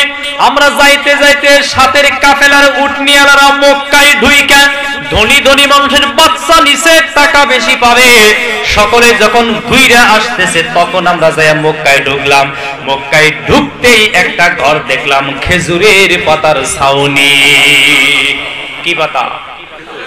খেজুরের পাতার ছাউনি। ঝাউ গাছের 2-1টা ডাল আছে। অনজন বন্ধুগণ, মা হালিমাতুস সাদিয়া বলতেছেন, ওই ঘরের সামনে একজন বয়স্ক মুরব্বি দাঁড়ায় আছে। আমাদেরকে বললেন, তোমরা কারা গো? বলে, আমরা তায়েফবাসী, শিশু বাচ্চা নিতে আসছি। বলে, যদি ইচ্ছা করো দয়া করে এখানে একটা শিশু বাচ্চা আছে, কিন্তু আমরা টাকা দিতে পারবো না, আমরা গরিব মানুষ, বাচ্চাটা এতিম, ওর বাবা নাই। বাবা নাই, বাচ্চাটা এতিম, যদি দয়া করে বাচ্চাটা নিয়ে যাও, কিছু পয়সার বিনিময়ে নিতে হবে। মা হালিমাতুস সাদিয়া বললেন, ও প্রাণের স্বামী গো, আমরা এই শিশুটাই নিয়ে যাব।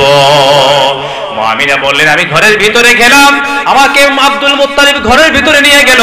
ওইখানে আমি যাইয়া দেখি একটা শিশু বাচ্চা সালার চটের মধ্যে শুয়ে আছে। ওই বাচ্চার রৌনকে ঘরটা আলোকিত হয়ে গেছে। আমার প্রাণের স্বামীকে বললাম, স্বামী গো, টাকা পাইলেও নিব, না পাইলে এই বাচ্চাই নিয়ে যাব। মারহাবা করেন। মা হালিমাতুস সাদিয়া বলতেছে, আমার এই সিদ্ধান্তে আমার কপালটা, তকদিরটা খুলে গেল। এইভাবে কিছু এগ্রিমেন্ট, চুক্তি, অঙ্গীকার করে আমরা উটের পৃষ্ঠে উঠলাম। আমাদের কাফেলা আধা রাস্তা গেছে গা, আমাদেরকে ফালাইয়া। শিশু নবী মুহাম্মদকে লইয়া যখন আমি উটের পৃষ্ঠে উঠলাম, এক কদম, 2 কদম, 1 পা 2 পা একটু একটু করে এরিয়া আমরা পার হয়ে, আর আমাদের উটনি শক্তিশালী হয়ে গেল। এইবার আমাদের উটনির উলনের মধ্যে দুধ ছিল না, শুকনা ছিল। শিশু নবীর বরকতে আমরা দেখলাম, শিশু নবীকে যখন থেকে উঠে উঠাইলাম, আমরা দেখলাম উটের উলনের থেকে ফোঁটা ফোঁটা দুধ রেতলি জমিনে পড়তেছে। নবীর বরকত শুরু হয়ে গেল। অনজন বন্ধুগণ, এইবার মা হালিমাতুস সাদিয়া বলতেছে, যাইতে যাইতে যাইতে যাইতে আমাদের কাফেলা যারা আমাদেরকে ফালাইয়া চলে গিয়েছিল, ওদেরকে আমরা ধইরা ওদের আগে যাইয়া তায়েফ পাইলাম। মারহাবা কইন। তায়েফে যাইয়া, অনজন বন্ধুগণ, তখন তায়েফে যাওয়া আরো কঠিন ছিল। বর্তমানেও তায়েফ যাওয়া বড় কঠিন। কেমনে কঠিন, কেমনে কঠিন বন্ধুগণ? আমি তায়েফ শহরে আপনাদের দোয়ায় 2 বার গেছি বন্ধুগণ। সরজমিন থেকে তায়েফের টাউন 40 মাইল উঁচা। কত মাইল? 40 মাইল। পাহাড় বগায়া বগায়া উঠতে হয়। কেবল কারের সাহায্যে যাওয়া যায়, গাড়ির সাহায্যেও যাওয়া যায় বন্ধুগণ। মা হালিমাতুস সাদিয়া বলতেছে, আমার কাফেলার আগে যায় তায়েফ পাইলাম। আস্তে আস্তে যাই আমি তায়েফের সর্বপ্রথম শহরের নাম কুদনা শহর, তারপরে পাইবেন রুদ্দাব শহর। রুদ্দাব শহরের থেকে মা হালিমাতুস সাদিয়ার বাড়ি আরো 40 মাইল যাইতে হয় বন্ধুগণ। ওইখানে মা হালিমা বলতেছে, আমি বাড়িতে চলে গেলাম। বাড়িতে যাইয়া দেখি আমার বাড়ির কুয়ার মধ্যে পানি ছিল না দীর্ঘদিন। আমি যাইয়া দেখি পানিয়ে ভরা। জোরে বলুন সুবহানাল্লাহ। এটা বিশ্ব নবীর বরকত। ও নজওয়ান বন্ধুগণের পরে মা হালিমাতুস সাদিয়া বলতেছে, আমার বাড়ির যেগুলো বকরি ছিল, বকরির বাচ্চাগুলো পেটের ক্ষুধায় কান্দ, দুধ পাইতো না। আমি যাইয়া দেখি আমার বাড়ির সমস্ত বকরির উলনের মধ্যে দুধে ভরপুর। আমার বাড়িতে কিছু খেজুরের গাছ ছিল, এইগুলা মরা মরা পাতা শিশু নবীকে নিয়ে যখন বাড়িতে ঢুকলাম, ঢুইকাই দেখি আমার গাছে খেজুর ধরছে, খেজুর দইরা দইরা পাইকা পাইকা রইছে। আমার নজন বন্ধুগণ, এইটা হইল আমাদের বিশ্ব নবীর বরকত। জোরে জোরে কোন মারহাবা। আমার নজন বন্ধুগণ, এখন পৃথিবীতে আর কোন নবী আসবে না, আমাদের নবী হলেন আখেরি নবী। আল্লাহ রাব্বুল আলামিন নবীদের কিছু বরকত আল্লাহ রাইখা দিলেন মাদ্রাসার তালিবুল ইলমদের মধ্যে, মাদ্রাসার আলিমদের মধ্যে, শিক্ষকদের মধ্যে, হক্কানি আলিমদেরকে আল্লাহ রাব্বুল আলামিন নবীদেরকে আখিরাতের মাঠে নবীদেরকে আল্লাহ যেমন পাওয়ার দিবেন, সুপার পাওয়ার, হক্কানি আলিমদেরকে আল্লাহ আখিরাতের মাঠে সুপার পাওয়ার দিবেন। সেটা কেমনে কেমনে গো বন্ধু? একজন নবী অসংখ্য উম্মতকে শাফাআত করে জান্নাতে নিয়ে যাবে। জোরে কোন মারহাবা। একজন হক্কানি আলিমের হাতে, তিরমিজি শরীফের জিলদে সানির মধ্যে আসতেছে, একজন হক্কানি আলিমের হাতে আল্লাহ রাব্বুল আলামিন কিয়ামতের মাঠে সুপার পাওয়ার দিয়া দিবে। আল্লাহ সুপার পাওয়ার দিয়া দিবে। ও মুসলমান, কেমনে সুপার পাওয়ার? কেমনে সুপার পাওয়ার? একজন হক্কানি আলিমের হাতে আল্লাহ রাব্বুল আলামিন কিয়ামতের মাঠে ৬০,০০০ জান্নাতের সার্টিফিকেট দিবে। আপনার আমার যখন হিসাব হয়ে যাবে, কারো একটা আমল অভাব, কারো দুইটা, কারো তিনটা, একটারও যদি একটা আমলও যদি কমে যায়, একটা নেকিও যদি কমে যায়, বিনা দলিলে জাহান্নামী হবে। জোরে জোরে কই নাউজুবিল্লাহ। মানুষ যখন ফায়সালা হয়ে যাবে জাহান্নামী, তখন মানুষ আল্লাহর সম্মুখে হাজিরা দিবে বড় খাজুল অবস্থায়, বড় শর্মিন্দা অবস্থায়। আমার নজন বন্ধুগণ, আল্লাহ বলবেন তুমি আর শর্মিন্দা হইও না, তোমাকে আমি জাহান্নামে দেওয়ার জন্য বানাই নাই। কোন সুবহানাল্লাহ। আজকের এই মাঠে তোমাকে একটা অপশন দিলাম, তুমি যদি একটা নেকি সংগ্রহ করে নিয়ে আসতে পারো, তোমাকে জান্নাতি ঘোষণা করব। তখন সর্বপ্রথম মানুষ দৌড়াইয়া হাসরের ময়দানে আপন ভাইয়ের কাছে যাব। কার কাছে যাব? আপন ভাই। ইয়াউমা ইয়াফিরুল মারউ মিন আখিহি ওয়া উম্মিহি ওয়া আবিহি ওয়া সাহিবাতিহি ওয়া বানি। আল্লাহ আয়াত নাযিল করেছেন, মানুষ দৌড়াইয়া ভাইয়ের কাছে যাব। মা আছে, বাবা আছে, ভাইয়ের কথা আগে বলছেন। তার কারণ হইল, দুনিয়াতে যদি আপনি কোনো বিপদে পড়ে যান, দুনিয়ার কোনো বিপদ যদি কেউ শুনে, গ্রামের মানুষের আগে, বাড়ির মানুষের আগে, আপনার ভাই আপনার কাছে আগে দৌড় দিব না নাই? কি ভাই দিব না নাই? জীবন থাকার যায়, ভাইকে বাঁচাইতে হবে। ওই জন্য আল্লাহ আয়াতের মধ্যেও বললেন, হাসরের ময়দানে সহায়ের জন্য মানুষ ভাইয়ের কাছে যাইবে। ইয়াউমা ইয়াফিরুল মারউ মিন আখিহি। আপনি যখন ভাইয়ের কাছে যাবেন, আপনার ভাই হাসরের ময়দানে আপনাকে দেখা তখন পলায়ন করবে। তখন বলবে, তোমারে আমি চিনি না, তোমারে তো আমি জানি না গো, তুমি কে? মার কাছে যাবে, মা বলবে আমি চিনি না, আমার বিয়ে শাদী হয় নাই। বাবা বলবে আমার কোনো সন্তান ছিল না। ও নওজোয়ান বন্ধুগণ, তখন আপনি আমার রবের কাছে আসবেন, আল্লাহ আমি তো একটা নেকি আর পাইলাম না। আল্লাহ বলবেন, এই হাসরের ময়দানে হক্কানি আলিমদের হাতে, হাফিজে কোরআনদের হাতে আমি আল্লাহ ৬০,০০০ করে সার্টিফিকেট দিয়ে দিয়েছি। তোমার কি কোনো আলিমের সাথে সম্পর্ক ছিল? যদি আপনারা ছিল গো, আপনি তো বলবেন আল্লাহ আমার তো ছিল অমুক আলিমের সাথে। আল্লাহ বলবেন, যাও যাও যাও, ওর কাছে থেকে তুমি একটা সার্টিফিকেট নিয়ে জান্নাতে চলে যাও। আমার নওজোয়ান বন্ধুগণ, আলিমদের দরজা কত দরজা, মাদ্রাসার তালিবুল ইলমদের দরজা কত দরজা বন্ধুগণ। এই যে আপনাদের এই মাদ্রাসা বহুত পুরানা মাদ্রাসা, কততম বার্ষিক অধিবেশন? ৭১। তাহলে ৭১ বছরই হয়েছে। ৫১, বহুত পুরানা মাদ্রাসা। ধরে কইন মারহাবা। আমার নওজোয়ান বন্ধুগণ, আপনারা কেউ কেউ ভাবতে পারেন, কেউ মনে করতে পারেন, মাদ্রাসা দিয়ে কি হবে, এই শিক্ষা দিয়ে কি হবে, কি ফায়দা হবে, আলিম বানাইলে কি হবে, হাফিজ বানাইলে কি হবে, কারি বানাইলে কি হবে, মাওলানা বানাইলে কি হবে। বন্ধুগণ, আসেন আমার নবীজির ঘোষণা। রাত দিন কয় ঘন্টা? রাত দিন 24 ঘন্টা এই আপনাদের এই মাদ্রাসা অন্যজন বন্ধুগণ 24 ঘন্টা ছেলেরা পড়বে, হুজুর সাহেবগণ পড়াইবেন। প্রত্যেক 24 ঘন্টা পরে পরে পরে পরে এই দেশে যত কবরস্থান আছে বন্ধু, অসংখ্য মুর্দাকে আল্লাহ 24 ঘন্টা পরে মাদ্রাসার তেলাওয়াতের বরকতে ওদেরকে জান্নাতি ঘোষণা করে দিবে। তাহলে মাদ্রাসার প্রয়োজন আছে না নাই? 2 নম্বরে নবীদের ঘোষণা, এটা আপনার আমার কথা নয়। অন্যজন বন্ধুগণ যত বেশি বেশি মাদ্রাসার মধ্যে কোরআনের তিলাওয়াত হতেছে, জগতের মানুষের রিজিকের মধ্যে আল্লাহ তত বরকত দিতেছে। আজ থেকে 50 বছর আগে, 50 বছর লাগবে না, 30 বছর ব্যাক করেন, পিছন দিকে যান। 30 বছর আগে এই দেশে কয়টা মাদ্রাসা ছিল গো? কয়টা মাদ্রাসা ছিল? বুঝতে পারলাম এইটা 50 বছর পুরানা মাদ্রাসা, 30 বছর আগেও ছিল।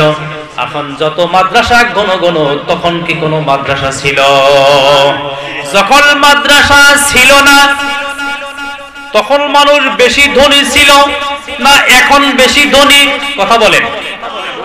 মানুষের মালের মধ্যে এখন বরকত হয়েছে না তখন হয়েছে? এটা আর কিছু নয় গো, এটা হইল কোরআনের বরকত। জোরে জোরে কোন সুবহানাল্লাহ।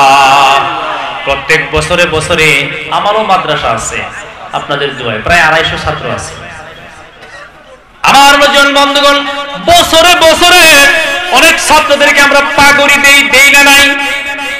অন্যজন বন্ধুগণ, কি জন্য দেই? এই বছর লকডাউনের কারণে বহুত মাদ্রাসায় পাগড়ি নাই, কারণ পড়াই হয় নাই। কেমনে দিব কথা বুঝে আসছে না নাই? আমার নজন বন্ধুগণ, একটা ছাত্র যখন পাশ করে চলে যায়, একটা ছাত্র মাথায় যখন আমরা পাগড়ি দেই, কি জন্য দেই? ও বন্ধুগণ, পাগড়ি দিয়ে সনদ দিয়ে মাদ্রাসায় থেকে বিদায় করে দিলাম, পাগড়ি পরাই দিলাম, তার অর্থ হইল কিয়ামতের মাঠে এরা আল্লাহর সৈনিক হবে গো। এরা সৈনিক হইয়া এই দেশের মানুষকে আল্লাহর জান্নাতে নিয়ে যাবে। সুলতান মাহমুদ গজনবী 7 দেশের বাদশা ছিলেন। কয় দেশের? 7 দেশের। যখন বয়স হয়ে গেল 80, মনে মনে মৌতের চিন্তা এসে গেল। একদিনের ঘটনা, রাজপ্রাসাদে একা একা বসে আছেন, কোনো মানুষ নাই, গভীর রাত। মানুষ যখন বয়স হয় আখিরাতের কথা মনে হয়, কবরের কথা মনে হয় না নাই? তখন মানুষের এনার্জিটা কমে যায়, রাত্রে ঘুম কম হয়। আমার নজন বন্ধুগণ, সুলতান মাহমুদ গজনবী এইভাবে রাত যখন গভীর হয়ে গেল, কেউ ঘরে নাই, হঠাৎ করে ওনার রাজপ্রাসাদের একটা খিড়কি একটু ভাঙা ছিল, ঘরের পর খিড়কি দিয়ে বাইরে পড়ছে। ওই ফুটার মধ্যে একজন মানুষের মতো দেখা যায়। মনে মনে ভয় পাওয়া গেল, হায় হায়, এটা আবার কে? কিন্তু উনি দীর্ঘদিন ধরে 3টা চিন্তা করে। কয়টা? মরণের সময় হয়েছে, 3টা চিন্তা পারছে। কয়টা? পিছনের ভাইরা শুনছেন? কয়টা চিন্তা? 3টা। 1 নম্বরের চিন্তা হইল, আমি যে এখন মরে যাব গো, আমি যদি বিশ্ব নবীকে স্বপ্নে দেখতাম। 2 নম্বরের চিন্তা হইল, আমি যে এখন মরে যাব, পৃথিবীতে সবচাইতে দামি শিক্ষা কোনটা? যদি জানতে পারতাম, ওই শিক্ষার নামে মিশন তৈরি করে যাইতাম, কবরে শুয়ে শুয়ে সওয়াব পাইতাম। 3 নম্বরে, আমি মা বাবা জন্মের পরে দেখি নাই, বাবার নাম মনে নাই, আমি যদি বাবার নামটা জানতে পারতাম বড় সুখী হইতাম। কয়টা কথা মনের মধ্যে গো? এই 3টা কথা নিয়ে রাজপ্রাসাদ চালাইতেছে। একদিনের ঘটনা, গভীর রাত্রে ভাঙ্গা খিড়কির পহর বাহিরে পড়ে গেছে। ওইখানে তাকায়া দেখে একজন মানুষের মতো দেখা যায়। বাদশা মানুষ ভয় পেয়ে গেল, হায়রে গভীর রাত্রে কোন দুশমন আসলো? মনে মনে চিন্তিত, 1 পাও 2 পাও করে যাইতে যাইতে খিড়কির পাশে যাইয়া লক্ষ্য করে দেখে মানুষের মতো দেখা যায়, কিন্তু স্পষ্ট দেখা যায় না। বুঝে আসছে না নাই? তরবারি একটা হাতে নিলেন। ওই যুগের বাদশারা বাহিরে যাইতে তরবারি হাতে নিতেন, এটাকে কয় ট্রেডিশনাল। আপনি মেঘালয় যাইবেন, জঙ্গলি মানুষগুলা দাও হাতে নিয়ে নিয়ে ঘরে ঘরে না নাই, এটা হলো ট্রেডিশনাল পরম্পরা। অনুজওয়ান বন্ধুগণ, বাদশাহ তরবারিটা হাতে নিয়ে ঘর থেকে বের হইলেন। তরবারি খাপ থেকে বের করে, তরবারি হাতে উঁচু করে ঘর থেকে বের হয়ে এক কদম দুই কদম যাইতে যাইতে ওই যে মানুষের মতো দেখা যায়, ওর পাশে যায়া বাদশাহ তাআজ্জুব আর আশ্চর্য হয়ে গেল। যায়া দেখে আমি যারে কোনো দুশমন মনে করেছিলাম, এটা কোনো দুশমন নয়, মাদ্রাসার একজন তালিবুল ইলম, বয়স মাত্র ৮-১০ বছর। বসে বসে ভাঙ্গা খিড়কির প্রহরে যে প্রহরটা যায়া পড়তেছে, ওই প্রহরের মধ্যে কোরআন তিলাওয়াত করতেছে। এই দৃশ্যটা দেখে বাদশাহ হাত থেকে তরবারিটা মাটিতে ছেড়ে দিলেন। তালিবুল ইলমের ধ্যান ভেঙে গেল।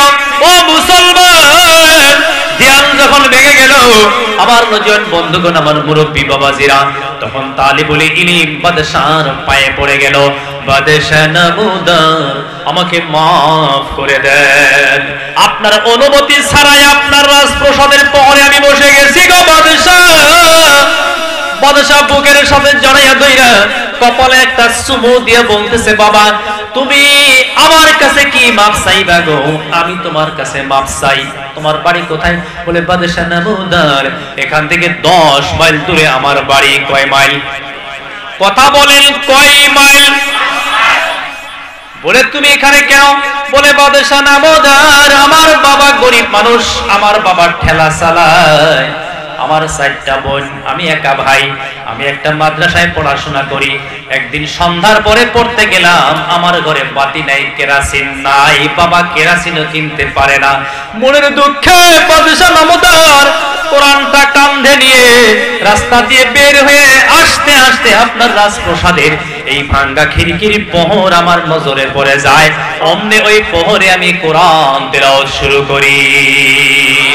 আমি ছোট মানুষ, কাউকে জিজ্ঞাসা করি নাই।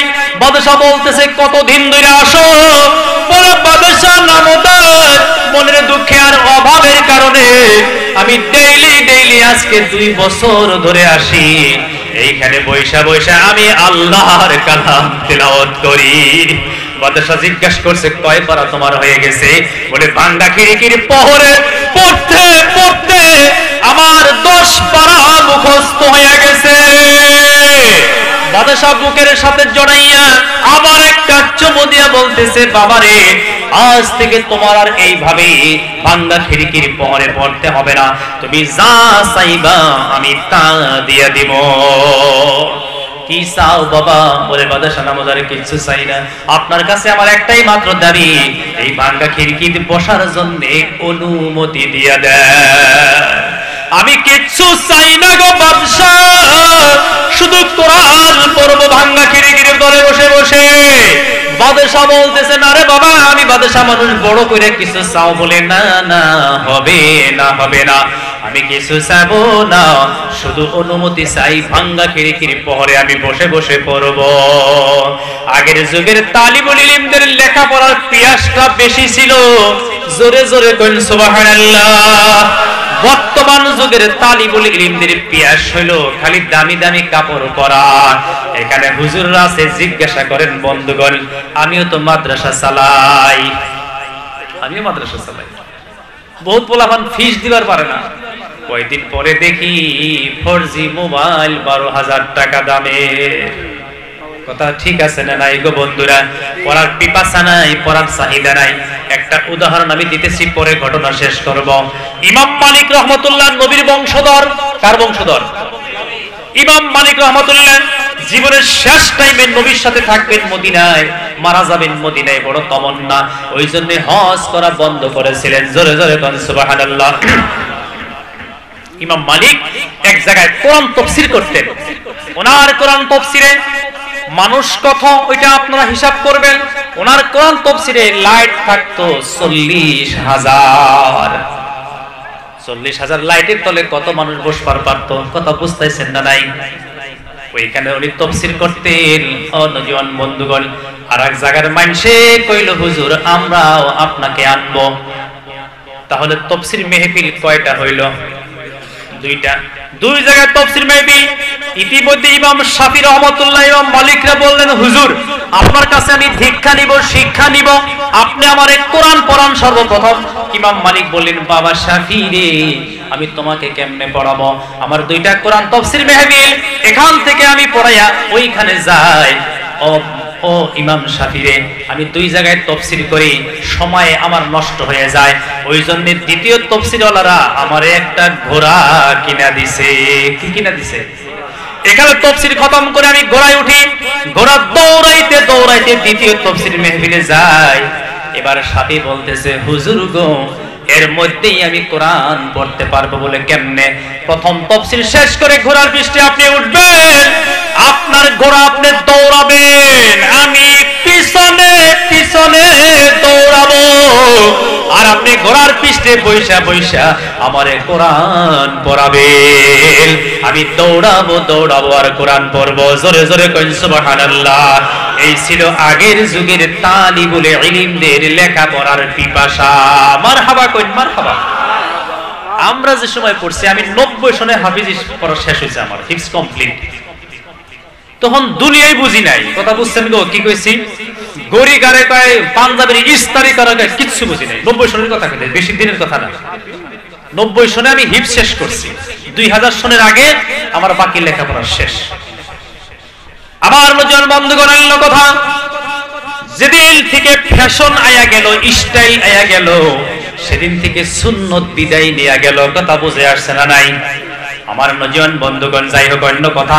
এইবার হযরতে বাদশাহ সুলতান মাহমুদ গজনবী রাহমাতুল্লাহ আলাইহি তালিবুল ইলমকে বুকের সঙ্গে জড়াইয়া ধইরা পটল কপালে একটা চুমো দিয়ে বলতেছে, বাবা কি চাও? বলে কিছু চাই না।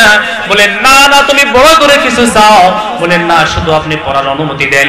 এইবার তালিবুল ইলম বলতেছে, বাদশাহ নামোদার, আমি কিছু চাই না। বাদশাহ দেখলো ও তো কিছু চায় না। বাদশাহ বলতেছে, আমার পক্ষ থেকে আমি ঘোষণা দিয়ে দিলাম, আমার পক্ষ থেকে ঘোষণা দিলাম, আজ থেকে তুমি কোরআনের হাফিজ হইবা, আলিমে দ্বীন হইবা। তোমার কোরআন শিক্ষার নামে আমি সুলতান মাহমুদ গজনবী আমার 7টা মুলুকের আধা অংশ তোমার নামে লিখে দিলাম। কোরআন শিক্ষার নামে রাজত্বর আধা তোমার দিয়া দিলাম। ও তালিবুল ইলমের এই কথা কইয়া বিদায় করে দিছে। তালিবুল ইলম চলে গেল, বাদশা ঘরে যায় ঘুমায়া গেল। স্বপ্নে দেখতেছে একজন সুন্দর মানুষ বাদশার ঘরে হাজির। স্বপ্নে কোন অবস্থায়? যায় ডাক দিল, ও বাদশা, সবুক্তগিনের বেটা। বাবার নাম পাওয়া গেল না নাই? তার মানে বাবার নাম ছিল বাদশা সবুক্তগিন। 2 নম্বরে বলতেছেন, তুমি আজকে যে শিক্ষার নামে তোমার রাজত্ব আধা অংশ লিখে দিলা গো, ও সুলতান মাহমুদ, দুনিয়ার সবচাইতে দামি শিক্ষার জন্য তুমি রাজত্বর আধা অংশ দিলা। ওইটা হইল কোরআনের শিক্ষা। জোরে জোরে কইন সুবহানাল্লাহ। এই ছেলে হাফিজ হইব, ও মাদ্রাসা পড়াইব, আবার হাফিজ হইব, ওরা মাদ্রাসা পড়াইব, দেশে যাইব, আবার হাফিজ হইব, ওরা যাইবে। এইভাবে তোমার এই তালিবুল ইলম থেকে এই সিলসিলা কিয়ামত পর্যন্ত থাকবো। আর তোমার খানদানকে পুস্তানকে পুস্তান তোমরা কবরে শুইয়া সওয়াবের সানি পাইবা। আমার নজওয়ান বন্ধুগণ, এইবার সুলতান মাহমুদ স্বপ্নে যুগে দেখে ঘরটা আলো হয়ে গেছে। জিজ্ঞাসা করছে, কে গো তুমি? তোমারে তো চিনলাম না। বলে, তুমি আমার চেনো নাই? আমি হইলাম উম্মতের কান্ডারি, আমি হইলাম আখেরি জামানার নবী। যখন তুমি আমার উত্তরাধিকারী, আমার প্রিয় তালিবুল ইলমদের নামে, কোরআন শিক্ষার নামে, এই তালিবুল ইলম গরিব, ওকে নুসরত করার জন্য যখন তুমি তোমার রাজত্বর আধা অংশ লিখে দিলা, এই ধাক্কা মদিনায় লেগে যায়।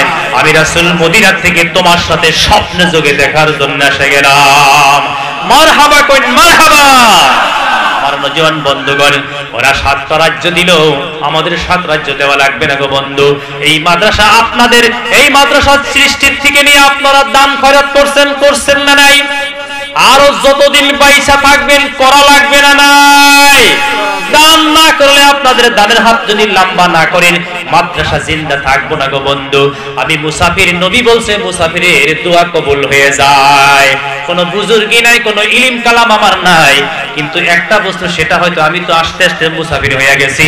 নবীজি বলতেছেন, আন আবি হুরায়রা রাদিয়াল্লাহু তাআলা আনহু قال قال رسول الله صلى الله عليه وسلم ثلاث دعوات مستجابات لا شك فيه دعوة المظلوم دعوة المسافر دعوة الوالد على ولده أو كما قال رسول الله صلى الله عليه وسلم।